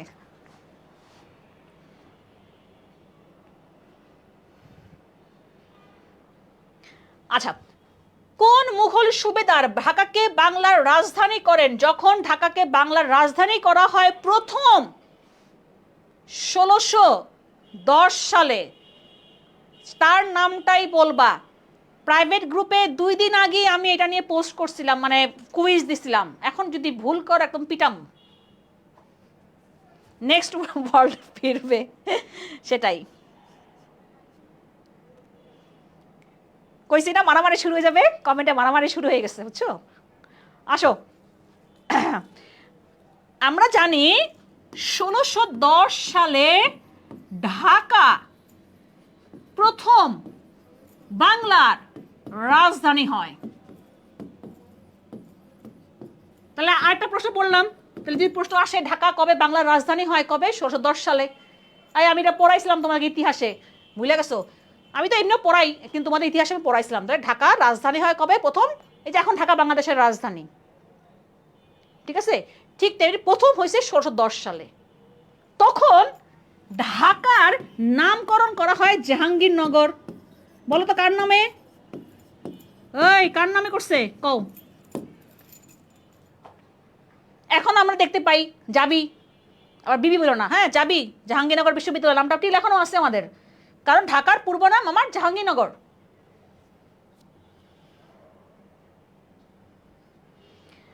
আরে আরাফাতে কমেন্ট তানভীর স্যারের পেজে, এটা দেখতে পাচ্ছ না? আপু আমার মতো না Argentina support, yes yes yes, অবশ্যই। তাহলে বুঝতে পারছো, 7 আপ যখন কইছি, ব্রাজিলে যখন আমি কইছি স্বপ্ন দেখে আর হয় না, তাহলে বুঝতেই পারতেছো অপোজিট তাহলে কি হবে, আর্জেন্টিনাই হবে। ভাই আমি ফুটবল কম দেখি, আমার ক্রিকেট পছন্দ, বাট ফুটবল দেখি আমি সিজনাল ফুটবল দেখি, মানে ওই যে বিশ্বকাপ দেখি আর কি, ফিফা বিশ্বকাপ ফুটবল। সামনে ইচ্ছা আছে, খুব ইচ্ছা, যদি দেখতে পারি সরাসরি, জানি না পারবো কিনা, বাট সামনে তো 26-এ হবে, কামে জুতে হবে, তাই না? কানাডা, মেক্সিকো, যুক্তরাষ্ট্র, খুব শখ আছে, কিন্তু জীবনে পূরণ হবে না, বাট শখ আছে যে যদি যেতে পারি তাহলে দেখবো আর কি, হয় কানাডা নাহলে যুক্তরাষ্ট্রতে। তো আসো আমরা যেটা ছিলাম। আচ্ছা, মুঘল আমলে বাংলা পুরাপুরি দখলে যায় সম্রাট জাহাঙ্গীরের সময়, ঠিক আছে? তো তখন উনি এই বাংলাকে, এখন দেখো দূর, দিল্লি অনেক বহু দূর, দিল্লি থেকে তো শাসন করা একটু কষ্ট, তাই না? তখন উনি বলল সুবেদার পাঠালো, সুবেদার, এই যে সুবেদার, শাসনকর্তা, যে যাও তুমি বাংলাকে দেখাশোনা করো। আমাদের বাংলার প্রথম সুবেদার ইসলাম খান, উনি আসলেন ঢাকায়, মানে বাংলায় আসলেন, আসার পর ঢাকাকে প্রথম বাংলার রাজধানী করলেন এবং ঢাকার নাম চেঞ্জ করলেন জাহাঙ্গীরের নামে, কারণ তখন কে ছিল? সম্রাট জাহাঙ্গীর। কবে? 1610 সালে। তাহলে কি হবে? ইসলাম খান। ইসলাম খান আরটা কি করছে? দোলাই খাল নির্মাণ করছে।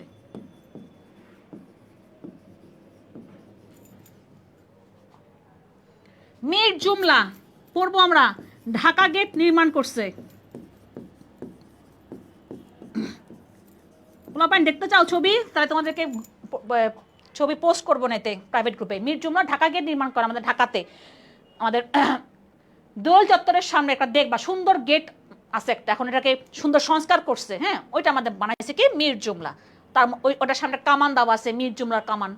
তাহলে এটা কি হবে অ্যান্সারটা? ইসলাম খান হবে অ্যান্সার।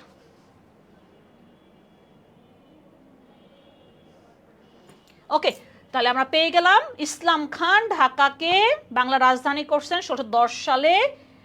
তারপর আর কি বললাম এখানে? জাহাঙ্গীরনগর। আর হচ্ছে কি এখানে, আচ্ছা, শায়েস্তা খান নির্মাণ করছে অনেক কিছু। লালবাগ কেল্লা, যদিও লালবাগ কেল্লা নির্মাণ কাজ শুরু করছিল শাহজাদা আজম, আওরঙ্গজেবের ছেলে, কিন্তু আমরা বলি নির্মাণ কাজ সমাপ্ত করছিল শায়েস্তা খান। তাই আমি লালবাগ কেল্লা লিখতেই পারি। ঢাকার লালবাগে লালবাগ কেল্লা, যেখানে কি আছে? তার মেয়ে বিবি পরীর সমাধি আছে। ঠিক আছে, অনেক কিছু বলা যায়। ঠিক আছে, অনেক কিছু একটা কোশ্চেন থেকে বাইর করলে তাই না অনেক কিছু বের করা যাবে। আসো, প্রশান্ত মহাসাগরীয় দেশ নয়, পৃথিবীর বৃহত্তম গভীরতম মহাসাগর প্রশান্ত মহাসাগর। এখন প্রশ্ন আসছে, প্রশান্ত মহাসাগরীয় দেশ নয় মানে আমার এই প্রশান্ত মহাসাগরে আমার যে যে দেশ আছে, ঠিক আছে, এখানে বলছে দেশ নয় কোনটি। আমি একটু অন্য কালার দিই। দেখো ভানুয়াতু, ওই দেখো লেখা আছে ভানুয়াতু। পালাও, এই যে পালাও আমার এখানে, পালাও পালাও, আবার পালায় যাও না তোমরা, আবার কারো নিয়ে আবার পালায় যাও না। নাম কি? পালাও। পালাওর জাতীয় পতাকার সাথে আমাদের জাতীয় পতাকার মিল আছে, বুঝছো? এটা পড়বো আমরা, পালাও। তারপরে আবার কি দিছি? ফিজি। এই যে ফিজি, এটা প্রশান্ত মহাসাগর, এটা আমার পুরো প্রশান্ত মহাসাগর, পৃথিবীর সবচেয়ে বৃহত্তম মহাসাগর। ভানুয়াতু, এই দেখো ভানুয়াতু, আল্লাহ কি বিশ্রী বিশ্রী নাম, দেখছো? ভানুয়াতু। টুভেলু, নিউজিল্যান্ড, এই যে অস্ট্রেলিয়া, এগুলো সব আমার প্রশান্ত মহাসাগরীয় দেশ। এখন বলবো আপু এতগুলো পড়া সম্ভব না। হ্যাঁ, আমিও পড়াই নাই। আমি কি পড়াইছি? মালদ্বীপ ভারত মহাসাগরের অন্তর্গত। তাহলে কি হবে অ্যান্সার বলো? মালদ্বীপ ভারত মহাসাগরের অন্তর্গত, তাহলে ঘ হবে অ্যান্সার। দেখছো, ধরো তুমি পারো না, তুমি জানো না যে কি কি প্রশান্ত মহাসাগরীয় দেশ, তুমি জানো এটা। মালদ্বীপ কি? মালদ্বীপ কি বললাম আমরা? ভারত মহাসাগরে, ভারত মহাসাগরে। দেখছো,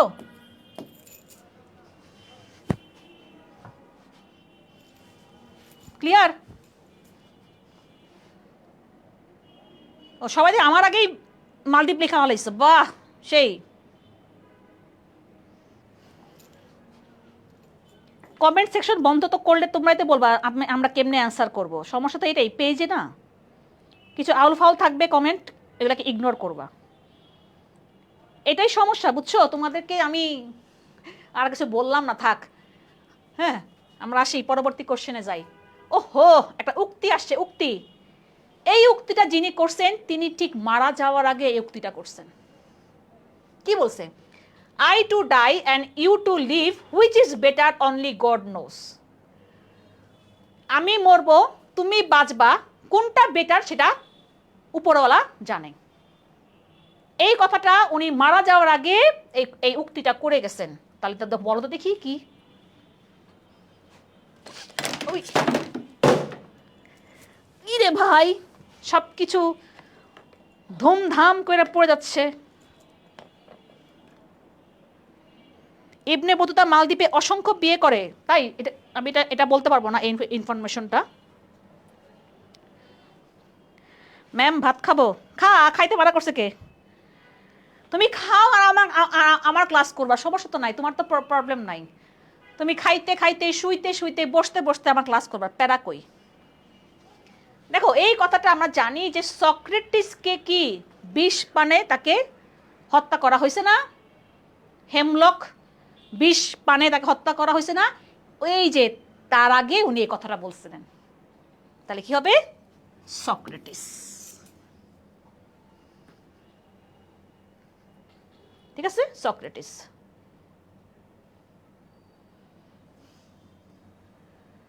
এবার আসো, জেরিকো শহর কোথায় অবস্থিত? জেরিকো, দেখো আমরা এখনো টিল, আমাদের এখনো টিল দেখো, ইসরায়েল ফিলিস্তিন, ইসরায়েল ফিলিস্তিন আমরা কনফ্লিক্ট শুনি। গত 2 বছরের মধ্যে এইখান থেকে আমরা দেখতেছি না গাজাতে কি অবস্থা, প্রতিদিন হামলা করতেছে, মানুষজন না খেয়ে মারা যাচ্ছে, ওখানে দুর্ভিক্ষ চলতেছে, খাওয়া যাচ্ছে না ওখানে। এই জন্য কিন্তু দেখো এই ইসরায়েল ফিলিস্তিন নিয়ে প্রশ্ন ঢাকা ভার্সিটিতে আমি পাইছি, আজকে আমরা পাচ্ছি। একটা শহরের নাম বলছে জেরিকো, শহরটা কোথায় অবস্থিত? আমরা জানি, দেখো জানো এই পুরাটা ফিলিস্তিন ছিল। পরে এই ফিলিস্তিন দেশের মধ্যেই ইহুদিরা মিলে একটা ইহুদি রাষ্ট্র গঠন করলো, ইসরায়েল 48 সালে। পরে সে আস্তে আস্তে দখল করা শুরু করলো, করতে করতে পুরাপুরি দেখো ফিলিস্তিনকে খেয়ে ফেলছে ইসরায়েল।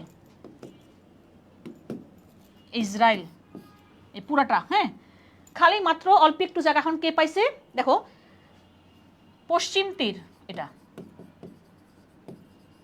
আর এই দেখো গাজা, এই দেখো, দেখো তো কতটুকু, দেখছো? অল্প একটু স্ট্রিপ, গাজা স্ট্রিপ একটুকু, এটার উপরে তোরা হামলা করতেছে দেখো। এবং ওরা হামলা করতে করতে ওরা কি করবে? এটাকে খেয়ে ফেলবে। হামলা করতে করতে ওরা এটাকেও খেয়ে ফেলবে, গাজাকেও খেয়ে ফেলবে এরা। এই অন্য গাজা না কিন্তু, আবার এই জায়গার নাম কইছি পোলাপাইন, অন্যদিকে যাবি না কিন্তু, খবরদার। তাহলে এই যে গাজা স্ট্রিপে দেখো, এটাও আস্তে আস্তে দেখবার এটাকে খেয়ে ফেলতেছে। দেখো অল্প একটু জায়গা, আর এইটুকু পশ্চিম তীর, এইটুকুই আমার রয়েছে ফিলিস্তিন। তার মধ্যে এখানেও কিছু জায়গায় ইসরায়েল আছে, যে বেথেলহাম, এগুলো জেরুজালেম সব ইসরায়েল নিয়ে নিছে। হেব্রনটা পড়ছে আবার এর মধ্যে। এই যে আমার জেরিকো সিটি। তাহলে কি হবে অ্যান্সার? বলো তাহলে কি হবে অ্যান্সার?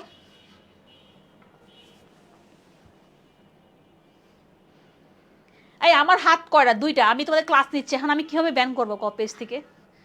জানি কিছু কিছু থাকবে, এই একটা সমস্যা, যারা এগুলো করে তাদেরকে ইগনোর করবা। আমি ইগনোর করি, বুঝছো, কিছু করার নাই। এই হচ্ছে কি, এটাই যে উত্তক্ত করো তোমরা, ইফ টিজিং যে করো, এই যে প্রমাণ এখানেই। তাহলে কি হবে? একটা প্যালেস্টাইন। ঠিক আছে, কি হবে? প্যালেস্টাইন।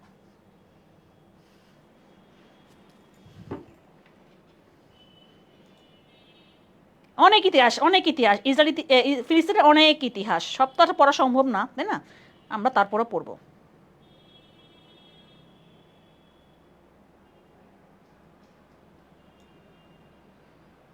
কেন ইসরায়েল বলতেছি দেখবা, আমরা যখন ক্লাসে বলবো তখন দেখবা এগুলো ক্লিয়ার হবে আর কি। তো যাই হোক, তাহলে আমরা পাইলাম জেরিকো সিটি পশ্চিম তীরের মধ্যে। আমরা জানি পশ্চিম তীরটা এখন আসলে কার কাছে? ফিলিস্তিন। তার জন্য এখানে অ্যান্সারটা কি? ফিলিস্তিন, প্যালেস্টাইন সেম কথা। ইংলিশে আমরা উচ্চারণ করি প্যালেস্টাইন, যেমন মিশর, ইংলিশে আমরা ইজিপ্ট, এখানেও তাই প্যালেস্টাইন অথবা ফিলিস্তিন। ফিলিস্তিন নিয়ে আরেকটা প্রশ্ন আসছে, দেখবে এখনই 22 নম্বর না? আসো, ফ্যাসিবাদ কত ক্লাসে পড়াইছি আমরা, এটা পড়ায় ফেলছি। ফ্যাসিবাদ শব্দটি কোন ভাষা থেকে আসছে? আমি গতবারও 24-এর অ্যাডমিশনে ক্লাস নেওয়ার সময় বলছিলাম, দেখো ফ্যাসিস্ট কথাটা আমরা বারবার বলতেছি, এখান থেকে প্রশ্ন আসবে।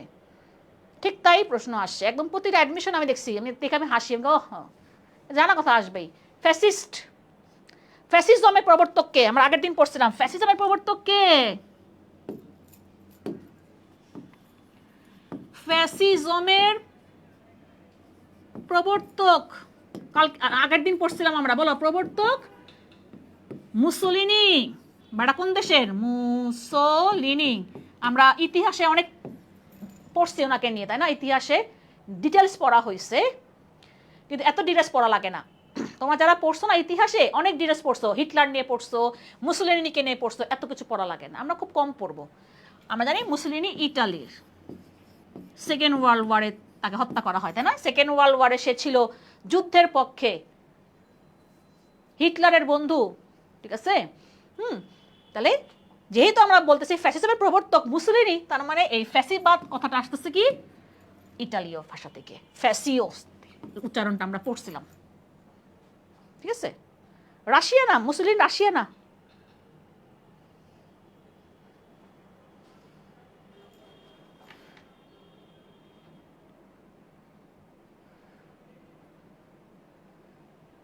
তাহলে কি হবে? মুসলিনি। এখানে আমি ইটালীয় ভাষা থেকে আসছে, ফ্যাসিবাদ, ফ্যাসিজম, ফ্যাসিও থেকে শব্দটা ফ্যাসিও। জাতিসংঘ ফিলিস্তিন দিবস পালন করে, দেখো আবারও আরেকটা প্রশ্ন আসছে ফিলিস্তিনকে নিয়ে। তাহলে খেয়াল করে দেখো যে তুমি এবার তো বুঝতে পারতো, একটু আইডিয়া হচ্ছে না? দুইটা প্রশ্ন সলভ করলাম আমরা, মানে গত ক্লাসে করলাম ডিইউ, আজকে করলাম আমরা আরইউ। একটু তো আইডিয়া হচ্ছে, তাই না? যে প্রশ্নগুলো দেখা যায় আমাদের কারেন্ট নিউজ থেকে প্রশ্ন আসেই, মাস্ট আসবেই। তুমি এদিক ওদিক হইলো দেখো, আজকে প্রায় এখানে 24টা কোশ্চেনের মধ্যে আমার প্রায় মনে হয় 7 থেকে 8টা প্রশ্ন ছিল সাম্প্রতিক কারেন্টে। বেনিতো মুসলিনি, এটা কি হবে অ্যান্সার বলো? ফিলিস্তিন দিবস পালন করে কবে জাতিসংঘ?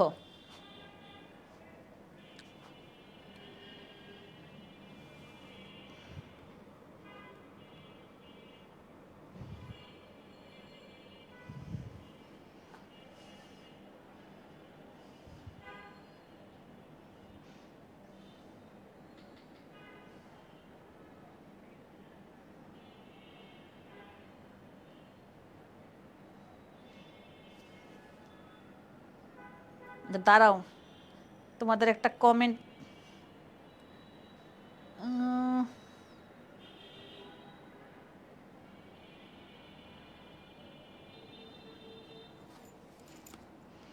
জাতিসংঘ ফিলিস্তিন দিবস পালন করে কবে?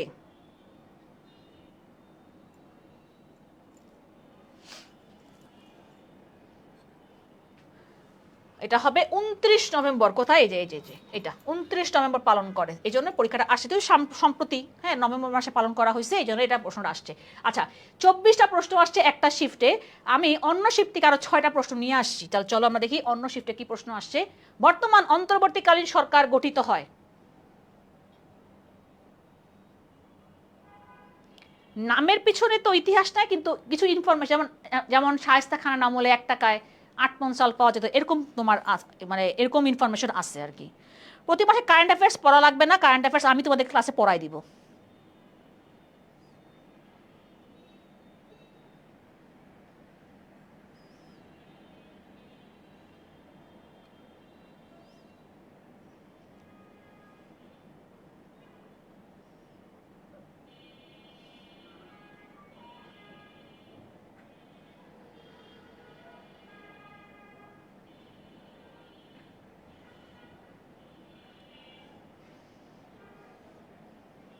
ওকে, কি বলছে? বর্তমান অন্তর্বর্তীকালীন সরকার গঠিত হয় কবে? আচ্ছা, আমরা জানি যে 5ই অগাস্টে যখন আপাজান পালায় গেল,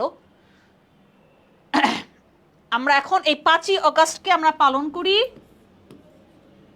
জুলাই গণ অভ্যুত্থান দিবস। একটা তো পড়লাম না, 16ই জুলাইতে পড়লাম আমরা শহীদ আবু সাইদ দিবস। এটা কি? জুলাই গণ অভ্যুত্থান দিবস। দেখছো, অভ্যুত্থান দিবস 5 জুলাই, সরি 5 অগস্ট। বন্ধ পাইছি আমরা এবার 5 অগস্টে। তা পর্যন্ত পালাই গেলে আমরা সবাই খুশি, তাই না? আমরা সবাই রাস্তাঘাটে নামছি 5ই অগস্টে। 6 অগস্টে রাষ্ট্রপতি সংসদ ভেঙে দেন, কারণ আমরা জানি যে জানুয়ারি মাসে আমাদের নতুন সংসদ বসতো, মানে নির্বাচন হওয়ার পর তো আমরা সংসদে বসছি, তাই না? আমাদের 12তম জাতীয় সংসদ ছিল, সংসদ ভেঙে দিল কে? রাষ্ট্রপতি। তাহলে আমাকে বলো, জাতীয় সংসদ অধিবেশন কে ভেঙে দেন? অ্যান্সার করো, কি হবে? তাহলে ভেঙে গেল সংসদ, সরকার নাই, এমনি নাই। আমরা জানি 8ই অগাস্টে আমাদের যে এখন অন্তর্বর্তীকালীন সরকার চলতেছে, তারা শপথ নেন, অধীনে গঠিত হয়। তার মানে আমার অন্তর্বর্তীকালীন সরকার গঠিত হয়েছে কবে? 8ই অগাস্ট 2024 সালে। এই জন্য আমরা 8ই অগাস্ট পালন করি নতুন, আজকে আমাদের মানে দিছে নতুন বাংলাদেশ দিবস।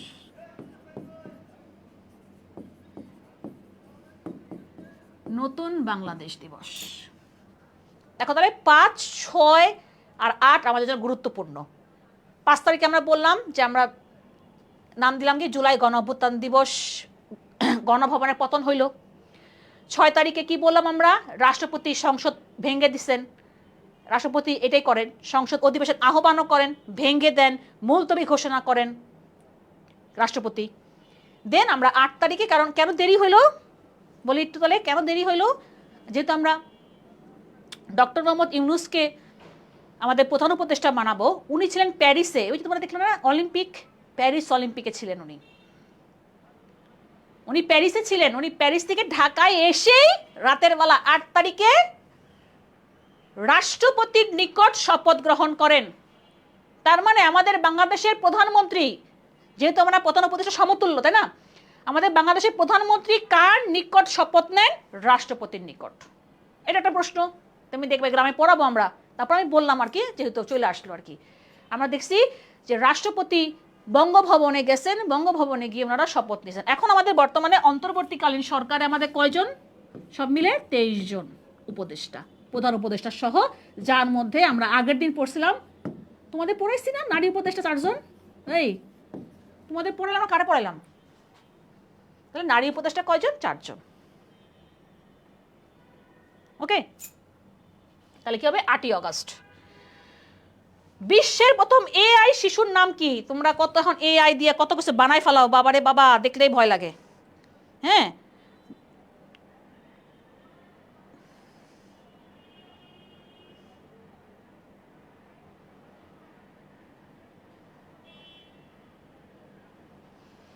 এআই, আর্টিফিশিয়াল ইন্টেলিজেন্স, তারা তোমরা এখন কত কিছু বানাই ফেলাও। দেখো একটা শিশু বানাইছে, শিশু। হ্যাঁ, কে বানাইছে? কোন দেশ বানাইছে? বলো তো কি হতে পারে? কোন দেশ বানাইতে পারে? না, এটা দিই, চীন বানাইছে, চীন। বলো নাম কি? এই শিশুটার নাম কি? শিশুটার নাম কি বলো? কং কং, টং টং, কিং কং নাকি পং পং? আচ্ছা দেখি কে পারে এটা। আমি বলবো আল্লাহ, এগুলো প্রশ্ন আসছে। জি, এগুলাই প্রশ্ন আসছে। এটাও সাম্প্রতিক, এটাও কারেন্ট, এটাও রিসেন্ট, এটাও রিসেন্ট। প্রথম এআই শিশুর নাম কি? বলো কি হবে অ্যান্সারটা? কে পারছে দেখি? টং টং, কেউ বলে টং টং। ডিউতে আসছিল, এটা ডিউতে আসছিল, আমি তো পড়াই না। এটা আসছিল মানে এই বছর কোনো না কোনো জায়গায় আসছিল এটা। কেউ বলে কং কং। আচ্ছা দেখি সবাই অ্যান্সার করতে থাকো। টং টং নাকি পং পং? নামগুলো সুন্দর, তাই না?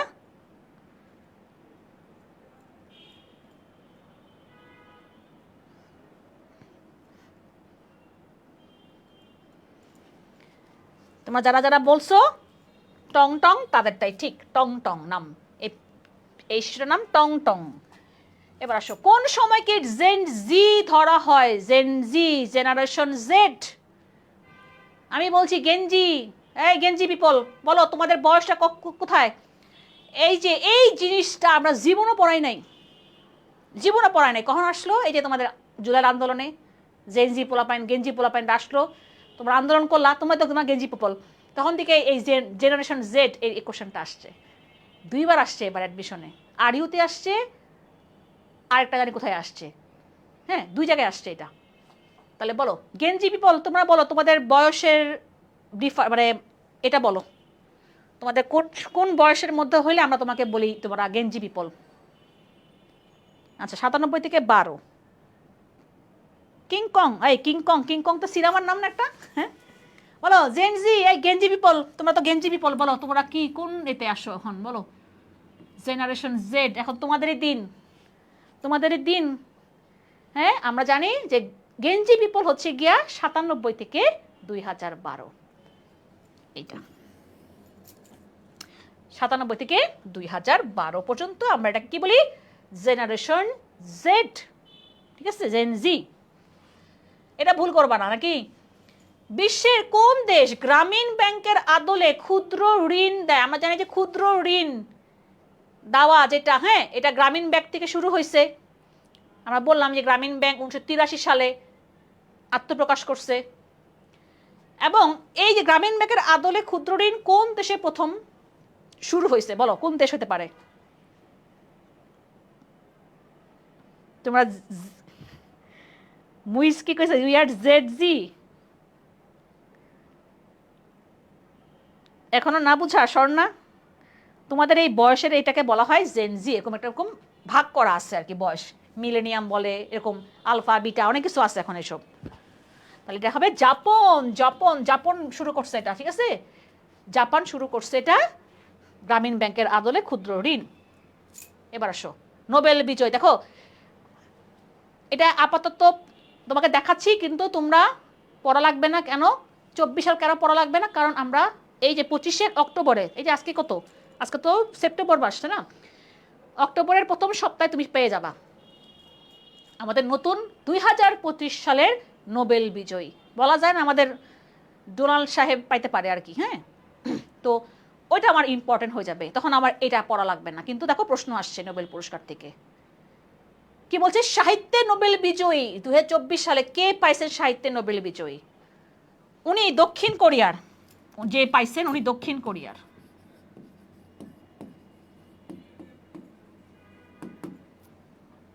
ওনার একটা বিখ্যাত উপন্যাস আছে, বা শুধু উপন্যাসের জন্য দেয় নাই, মানে অল ওভার দিচ্ছেন। বলো নামটা কি হবে দক্ষিণ কোরিয়ার? তাহলে ওনার নাম হচ্ছে হান কাং। হান কাং উনি পাইছেন, মহিলা, একটা মহিলা পাইছেন, ওনার নাম হান কাং, দক্ষিণ কোরিয়ার। ওনার একটা বিখ্যাত উপন্যাস আছে দ্য ভেজিটেরিয়ান, বাট শুধু এই উপন্যাসের জন্য না পান নাই, অল ওভারের জন্য পাওয়া যায়, যে উনি সাহিত্যে উনি ভালো অবদান ছিল, এই কারণে ওনাকে সাহিত্যের নোবেল বিজয়ী বলছে। আচ্ছা, যখন সাহিত্যের নোবেল বিজয়ী আসলো, বলো বলো এটা বলে ফেলো তাহলে, এশিয়ার প্রথম নোবেল বিজয়ী যিনি সাহিত্যেই পাইছেন, দাও কুয়ে ফেলাইলে তো আবার বুঝেই ফেলবা। বলো এশিয়ার প্রথম নোবেল বিজয়ীকে? এশিয়ার প্রথম নোবেল বিজয়ী, উনি সাহিত্যে নোবেল পাইছেন 1913 সালে। এখন তো আরো বোঝা যাচ্ছে কি হবে।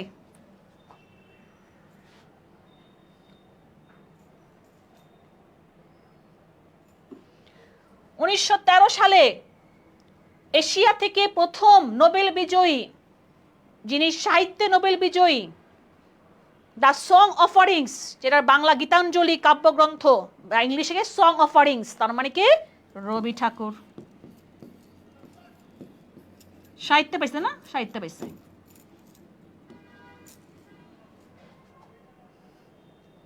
রবি ঠাকুর। আরেকটা মজার বলি, তারপর আমরা লাস্ট প্রশ্ন যাবো গা।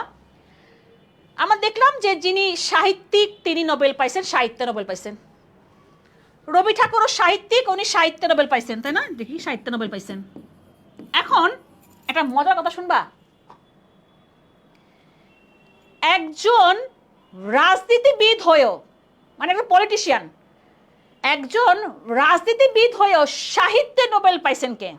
একটু কোশ্চেনটা একটু কঠিন হতে পারে, আমি পড়াবো তোমাদেরকে কেন, যেহেতু আসলো যে উনি সাহিত্যিক না, কিন্তু উনি সাহিত্যে নোবেল পাইছেন। যেমন আমাকে নিয়ে তোমরা কও, আপনি ইঞ্জিনিয়ার হয়ে আপনি ইতিহাস পড়ান, আমার কথা হচ্ছে যে তুই পড়া বুঝোস কি না, এটা হচ্ছে কথা, তাই না? আমি পড়াই যদি খারাপ, তাহলে বলতে পারো ঠিক আছে আমি খারাপ পড়া, আমি কিছু জানি না, তাহলে বলতে পারো, কিন্তু তা তো না, তাই না? তো আমি বললাম যে একজন রাজনীতিবিদ হয়েও সাহিত্যে নোবেল পাইছেন কে? কে বলতে পারবা? অ্যান্সার করো দেখি, কেউ বলতে পারবা? এখানে নাই, এখানে অপশন নাই, আমার মুখের কথা, আমি অ্যান্সারটা বলি।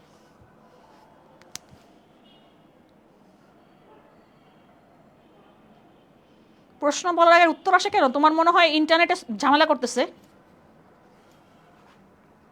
ইয়েস, আকাশ বলছে, আকাশ বলছে, আর যে বলছে জানি না। বঙ্কিমচন্দ্র? আরে না, বঙ্কিমচন্দ্র তো নোবেলই পায় নাই। একজন রাজনীতিবিদ হয়েও সাহিত্যে নোবেল পাইছেন, তোমরা অনেকেই বলতেছো উইনস্টন চার্চিল। ওয়াও, তোমরা কি আবার চ্যাটজিপিটি ঢুকাইছো নাকি? উইনস্টন চার্চিল ইংল্যান্ডের প্রধানমন্ত্রী ছিলেন সেকেন্ড ওয়ার্ল্ড ওয়ারের সময়। তো সেকেন্ড ওয়ার্ল্ড ওয়ারের পর চার্চিল একটা বই লিখছিলেন, the history of second world war. ওই বইটা লেখার জন্য উনি সাহিত্যে নোবেল পাইছিলেন। তার মানে কি, উনি কি বললাম আমি, ইংল্যান্ডের প্রধানমন্ত্রী, মানে উনি পলিটিশিয়ান, তারপরে উনি সাহিত্যে নোবেল পাইছেন। The history of second world war, উনি হিস্ট্রি মানে সেকেন্ড ওয়ার্ল্ড ওয়ার নিয়ে হিস্ট্রি বই লিখছেন আর কি। সেই জন্য উনি পরবর্তীতে 53 সালে গিয়ে উনি সাহিত্যে নোবেল পাইছিলেন। ঠিকই বলছো, উইনস্টন চার্চিল। এবার লাস্ট প্রশ্ন, বাংলাদেশে আশ্রিত রোহিঙ্গা শরণার্থীদের জন্য সর্বোচ্চ সাহায্য এসেছে কোন দেশ থেকে? শরণার্থী, রিফিউজি, শরণার্থী, রিফিউজি, তার মানে আমাদের বাংলাদেশের রোহিঙ্গারা কি, আমাদের বাংলাদেশে আমরা ওকে আশ্রয় দিছি, ও আশ্রিত অবস্থায় আছে, এই জন্য আমরা বলি ওকে শরণার্থী। সে কিন্তু বাংলাদেশের নাগরিক না, তাকে আমি আশ্রয় দিছি, ঠিক আছে, সে আশ্রিত অবস্থায় আছে রোহিঙ্গারা। এখন আমরা জানি যে রোহিঙ্গারা বিভিন্ন জায়গায় আমাদের বাংলাদেশের, ধরো কক্সবাজারের দিকে ওরা অনেক জায়গায় কি জায়গা দখল করে আছে, তারপর ওদেরকে আমরা ভাষাঞ্চলে নিয়ে গেছি, ওখানে আমরা রাখতেছি, বিভিন্ন এনজিও টাকা পাঠাচ্ছে। কোন দেশ থেকে বেশি আসছে সেটা আমাদের প্রশ্নটা আসছে, বলো। এবার আমরা জানি, বলো আমাকে বলো, রোহিঙ্গারা কোথা থেকে আসে, কোন দেশ থেকে আসছে, বলো কোন দেশ থেকে? এটাও পরীক্ষা আসে, রোহিঙ্গারা কোন দেশ থেকে আসছে। তাহলে এটা হবে যুক্তরাষ্ট্র, আমেরিকা থেকে আমার অনেক সাহায্য আসছে রোহিঙ্গাদের জন্য। কেন জাতিসংঘের মহাসচিব রোজার সময় আসছে না, রোহিঙ্গা ক্যাম্পে গেছে, ইফতার করছে, মনে পড়ে মার্চের দিকে? তারপর কি জাতিসংঘের মহাসচিব আসছে অ্যান্তোনিও গুতেরেস, পর্তুগালের, ঠিক নাম যুক্তরাষ্ট্র হবে, আর এরা মায়ানমার থেকে আসছে। এরা কোথা থেকে আসছে? মায়ানমার থেকে আসছে। ক্লিয়ার? আজকে ক্লাসের পড়া কতগুলো পড়াইলাম? কয়টা বাজে? ওর বাবা,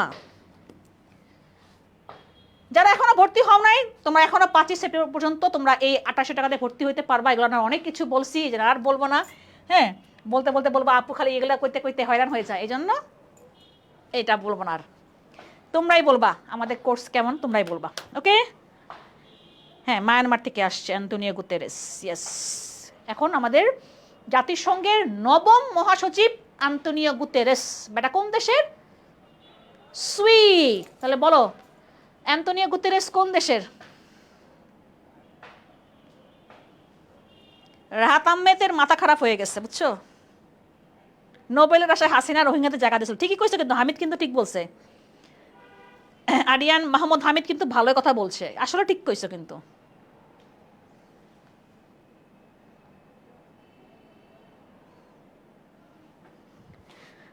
ওকে, শেষ।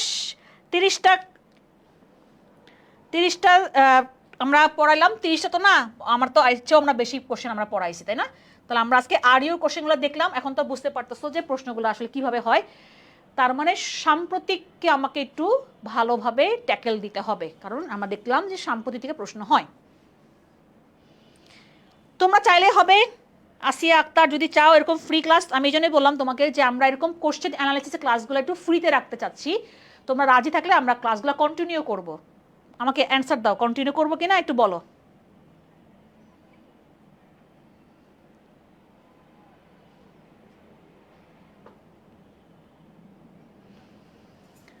ওকে, ঠিক আছে, তাহলে ইনশাল্লাহ তাহলে আমরা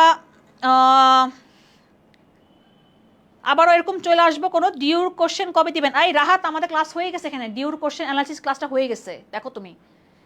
আমার ক্লাস যেদিন শুরু হয়েছে, আমাদের যে এই রুটিন ওয়াইজ ক্লাস চলতেছে, প্রথম ক্লাসটা ওটাই ছিল, ডিউকে নিয়ে ছিল।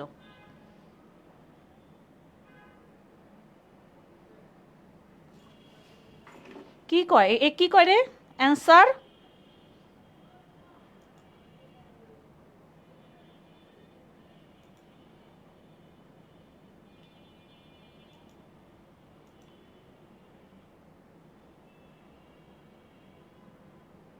প্রশ্ন অ্যানালাইসিস ক্লাসে, ঠিকই তো বলছে সাদিয়া। ওকে, সাম্প্রতিক জন্য কি কোনো বাজারে বই আসে? সে থেকে হ্যাঁ বই আসে, বাট আমি ক্লাসে পড়াই দিব, সাম্প্রতিক নিয়ে কোনো চিন্তা করা লাগবে না। জেনজি মানে কি? এই আবরার ইভান, জেনজি মানে কি? জেনারেশন জেড, যারা 97 থেকে 12 সালের মধ্যে জন্মগ্রহণ করছে তাদেরকে বলা হয় জেনারেশন জেড। এভাবে করে আমাদের এরকম বিভিন্ন রকম ভাগ করা আছে, হ্যাঁ, আমাদের বয়সটা। ওকে, ঠিক আছে। আচ্ছা, তুমি নতুন আর যে রাহাত, আমি ভাবলাম ডিজে রাহাত নেই। হ্যাঁ, আমাদের ক্লাস হয়েছে, ডিউ নিয়ে হয়েছে, ইংলিশ হয়েছে, সামনে বাংলা হবে। ওকে, তাহলে আজকে এই পর্যন্ত শেষ। ইনশাল্লাহ আবার দেখা হবে কোনো না কোনো ক্লাসে। ঠিক আছে, আল্লাহ হাফেজ।